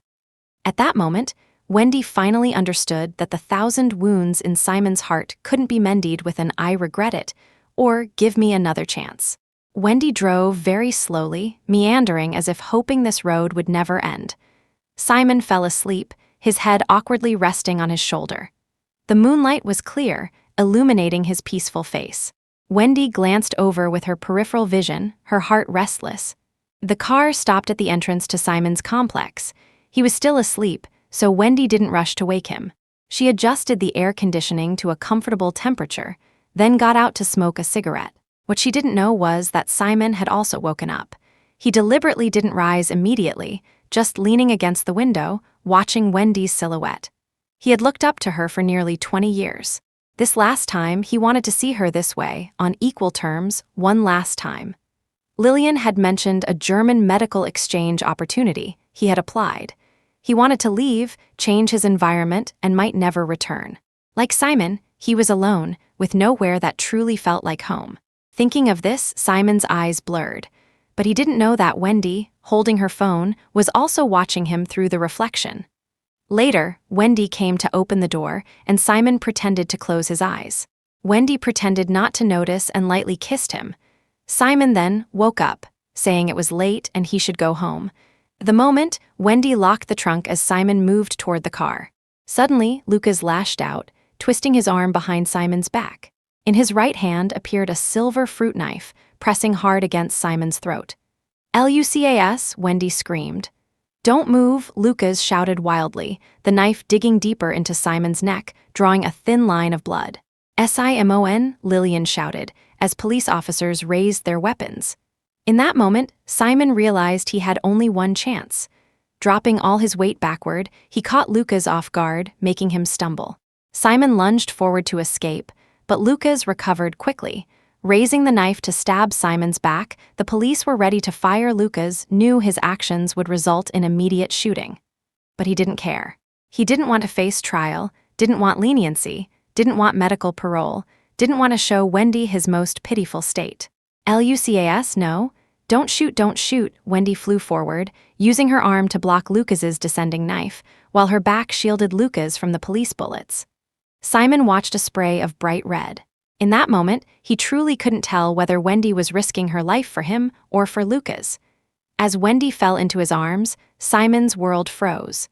The scene before him became a vivid red blank, a silent film frozen in place. He saw Wendy falling into his arms, struggling to speak, but he couldn't hear her words. He saw Lucas smiling as he faced them, then grabbing the fruit knife and slashing his carotid artery. He saw his world filled only with red. Simon sat on a chair outside the emergency room, still wearing his blood-stained clothes. Wendy's surgery had lasted over 4 hours, but wasn't yet out of danger. The police had just taken Simon's statement. But it hardly mattered. Now Lucas had died at the scene. The young officer who fired to save lives would carry the shadow of injuring a civilian for life, despite his promising career. But Simon, as Wendy's husband, had signed a waiver. He stated that regardless of whether Wendy survived, he wouldn't hold the officer responsible. "Simon, eat something." Lillian approached, offering Simon a bottle of water and a sandwich. Simon's shoulders contracted sharply. He was afraid. Lillian's heart nearly broke. "Simon, you can always trust me." Simon whispered, "Thank you," but didn't take anything. He mechanically raised his eyes to the surgery light above. Lillian mentioned the bullet had pierced a lung, very dangerous, but they were doing everything possible. You need to believe she'll pull through, otherwise, whether she rushed forward for him or for Lucas would remain an eternal mystery. But Simon shook his head. Even if she woke up, what then? Could he still believe anything she said? He didn't dare trust anymore, not her, not even himself. 2 hours later, the surgery finally ended. The bullet was extracted, but Wendy hadn't passed the critical 48-hour period yet. Simon only glanced at her once through the ICU door before turning to leave. He told Lillian he needed some air. Walking the night streets, Simon's thoughts raced. He didn't even know what he was thinking. Some things hurt to contemplate, yet hurt more when understood. Perhaps he, Wendy, Luca's none were wrong. Love needn't be life or death, but when fate intervenes adversely, everything veers toward the uncontrollable. Grandfather was the wisest. He knew love's most important aspect is mutual affection. It means considering each other, bringing out the best in one another. Wendy didn't understand Luca's, yet loved rashly. Simon didn't understand Wendy, yet married impulsively. Thus, everyone's tragedy became everyone's tragedy. Ahead lay a secluded alley, 4 shadowy figures waiting. They were waiting for Simon. Wayne, Robert, Tony, and a girl whose name Simon couldn't recall, members of the Sunny Day Band, Lucas's closest brothers and sister. It's him he got Lucas killed. This man knew he was a third wheel, yet clung to Lucas's woman. Lucas didn't have much time left, couldn't even wear a suit one last time. Today we must teach him a lesson. The man in front suddenly charged forward, passing Simon as a silver flash before Simon could react. His cheek burned fiercely. Touching it, he found red again. The man had slashed Simon's face with a butterfly knife. When Simon woke, his entire face was bandaged tightly. Only Lillian was beside him. "Simon?" Lillian held his hand anxiously, her eyes rimmed red layer upon layer. "It's over, Simon. Those thugs are all arrested by police. Don't be afraid, no one will hurt you again." Simon stared expressionlessly at the ceiling. At that moment, he was numb to both hatred and pain. Lillian told him Wendy was out of danger but still unconscious. "Your facial wound is severe, but don't worry. Modern medical cosmetic technology is excellent. The scarring can definitely be removed. Simon, focus on recovery." Lillian's tears fell onto Simon's hand. She truly couldn't understand why fate repeatedly tormented and punished him. What had Simon done wrong? "If possible, I truly wish I could bear this pain for you, Simon." "Lillian." But Simon shook his head. "Actually, have you considered that this might be heaven's blessing? If cosmetic surgery is needed, Lillian, I want a new face." Lillian gasped. "Simon, you mean?" Simon nodded. "I have no parents or family, no one who remembers or cares about me. I don't want to be Simon Green anymore. I want to live again. Lillian, can you help me?" This time, he would truly be the one to leave. On the day of the funeral, rain fell in a gloomy gray. Simon wore all black, a dark veil covering his still bandaged burns, blending in with the guests. In truth, he was genuinely grateful a life without father or mother, without family ties. He had assumed his funeral would be cold and desolate, but those paying respects were far more than he had imagined. Had he really been so popular? Besides high school and college classmates, there were hospital colleagues, even many saved patients and their families. They all said Dr. Green was a good man, so young, such a pity. Simon Green was dead. He left a suicide note stating that after being disfigured in revenge, he lost all will to face life. So he jumped into the city moat, but due to recent rainfall and high tide, his body was never found. Lillian helped arrange connections, using some clothing mixed with hundreds of lilies and white chrysanthemums, all entering the crematorium. In this world, Simon Green would exist no more. The funeral concluded, the tombstone placed. The guests gradually departed. Lillian asked Simon if he wanted to leave, they might miss their flight. Next, he would first go to Country K for a full facial reconstructive surgery, then continue his studies abroad. He had money during the divorce negotiations. Wendy had given him several million in compensation, enough for a comfortable lifetime. But Simon said he wanted to stay a bit longer. "Lillian, I want to talk to myself a little more." Lillian murmured. "Simon, she won't come. Wendy's injuries were so severe. Even if she wanted to come, she might not be able to move. Besides, after seeing the news of Simon's suicide, she had immediately vomited blood. After another round of emergency treatment, her condition had finally stabilized. But before Lillian could finish, Simon's gaze shifted, spotting a familiar black car approaching. Simon quickly hid behind a pillar, pulling his veil completely over his face with his scarf. From a distance, he watched Wendy disembark, supported by Charlotte. Her face was pale and bloodless, her figure thin yet not defeated. Her black dress neat and clean. Charlotte tried to support her continuously, but was refused. In loving memory of Simon Green, beloved husband of Wendy Sullivan, the tombstone was erected in her name. The rain started. In the December weather, the icy drops stung like needles. Wendy knelt before Simon's tombstone, placing a small box there. Simon knew it contained the engagement diamond ring from their wedding, the proposal step they had skipped. What she owed him, she had originally thought needn't be repaid. Later, she discovered it wasn't that she couldn't repay, she simply couldn't afford it, so she pretended it didn't need repaying. Simon hid behind, watching Wendy kneel for a long time, until she finally coughed blood onto the white marble tombstone. Simongrene come back. She collapsed on the grave, her hand caressing the blood-tear-mingled name on the stone as rain gradually washed it away, leaving stained, dirty marks. In that moment, Simon's shoulders trembled. With Lillian's support, he turned away. He leaned against the cold pillar, biting his lips nearly in two, but he ultimately didn't step forward. Because a three-person love affair was simply too crowded. She might need a lifetime to untangle whom she truly loved, but Simon had long been clear Simon Green loved only her, Wendy Sullivan. So, Simon Green died. Wendy, be strong too. After this pain passes, we are both reborn. Turning back, Simon's gaze fixed one last time on the hunched figure before the tombstone.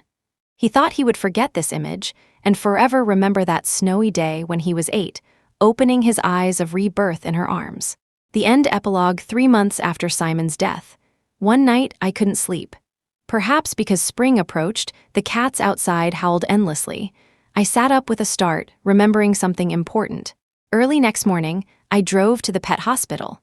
But the staff told me the calico cat, named Little Goldfish, had been picked up 2 months ago. The person hadn't registered a name, just a young man wearing a mask with beautiful eyes. The nurse recalled he seemed scarred, with suture marks visible despite the mask. They showed me the receipt. I recognized Simon's handwriting. The date was over 2 months ago, 10 days after Simon's funeral. I realized the truth, but felt none of the excitement or elation I had expected. Simon's choice indicated he had already given me his answer, and I no longer had reason to seek him out. I don't know when I fell in love with Simon. Perhaps, as Lucas said, some things are like oxygen in the blood. You don't feel it, think it unimportant. One day you ingest some exciting drug, believing new blood elements represent eye-opening love. But what truly sustains you was always oxygen. Simon was my oxygen, but I forgot that even oxygen eventually burns out completely. I admit I'm despicable. I betrayed Lucas's pure spiritual covenant and Simon's sincere, unreserved love. Lucas ultimately used his life to attend his personal feast of individuality, while I could only watch as Simon took the last oxygen from my hands. He chose to leave me in the same tragic way as Lucas, just as he said he had loved, but I, Wendy Sullivan, wasn't so wonderful after all. These months, I've delegated the company to professional managers, slowing my life. When free, I visit Margaret or tend to flowers and trees at grandfather's old mansion. Since the injury, my health deteriorated, frequent pneumonia, even coughing blood. Doctors say the condition is in my heart. Without proper care, it will affect my lifespan. But I don't mind because, like Simon, I have no family or attachments in this world. Nor have I considered meeting new men or starting a family. For someone like me, living another decade or several makes no difference. That day, I finally understood. Someone like me was never meant to pursue men like Lucas. I craved family warmth and a protector's love, things a wild rose like him could never provide. But I was too young, too willful. Still discontent, the inevitable result was destroying all 3 of us. Another winter, Margaret's condition worsened. Knowing she wouldn't last, knowing that Simon, who hadn't visited in so long, meant the most important person in his life was gone. On her deathbed, she held my hand, telling me that grandfather truly loved her. But love isn't everything in life, nor is it necessarily everyone's priority. Grandfather and grandmother were happy together. With her, he might have been happy too, because happiness isn't a single-choice question. But I differed from grandfather. With Lucas, I might not have found happiness. With Simon, he might not have found happiness either. So in life's brief decades, what's worth such distress? Margaret's funeral was simple. As a grandchild, I kept vigil before her spirit. Few guests attended, so I personally greeted each one. I recall a man in a black coat, slim, passing by me. He brought flowers for Margaret, then paused before me, smiling. His face was completely unfamiliar, I had never seen him. But his eyes were gentle, his scent familiar. I noticed the tricolor cat hair on his black coat, my heart fluttering slightly. But I said nothing. Some reunions are farewells in an instant. Simon, may you live peacefully forever, and may we meet again in the next life. This time, I will never let go of your hand.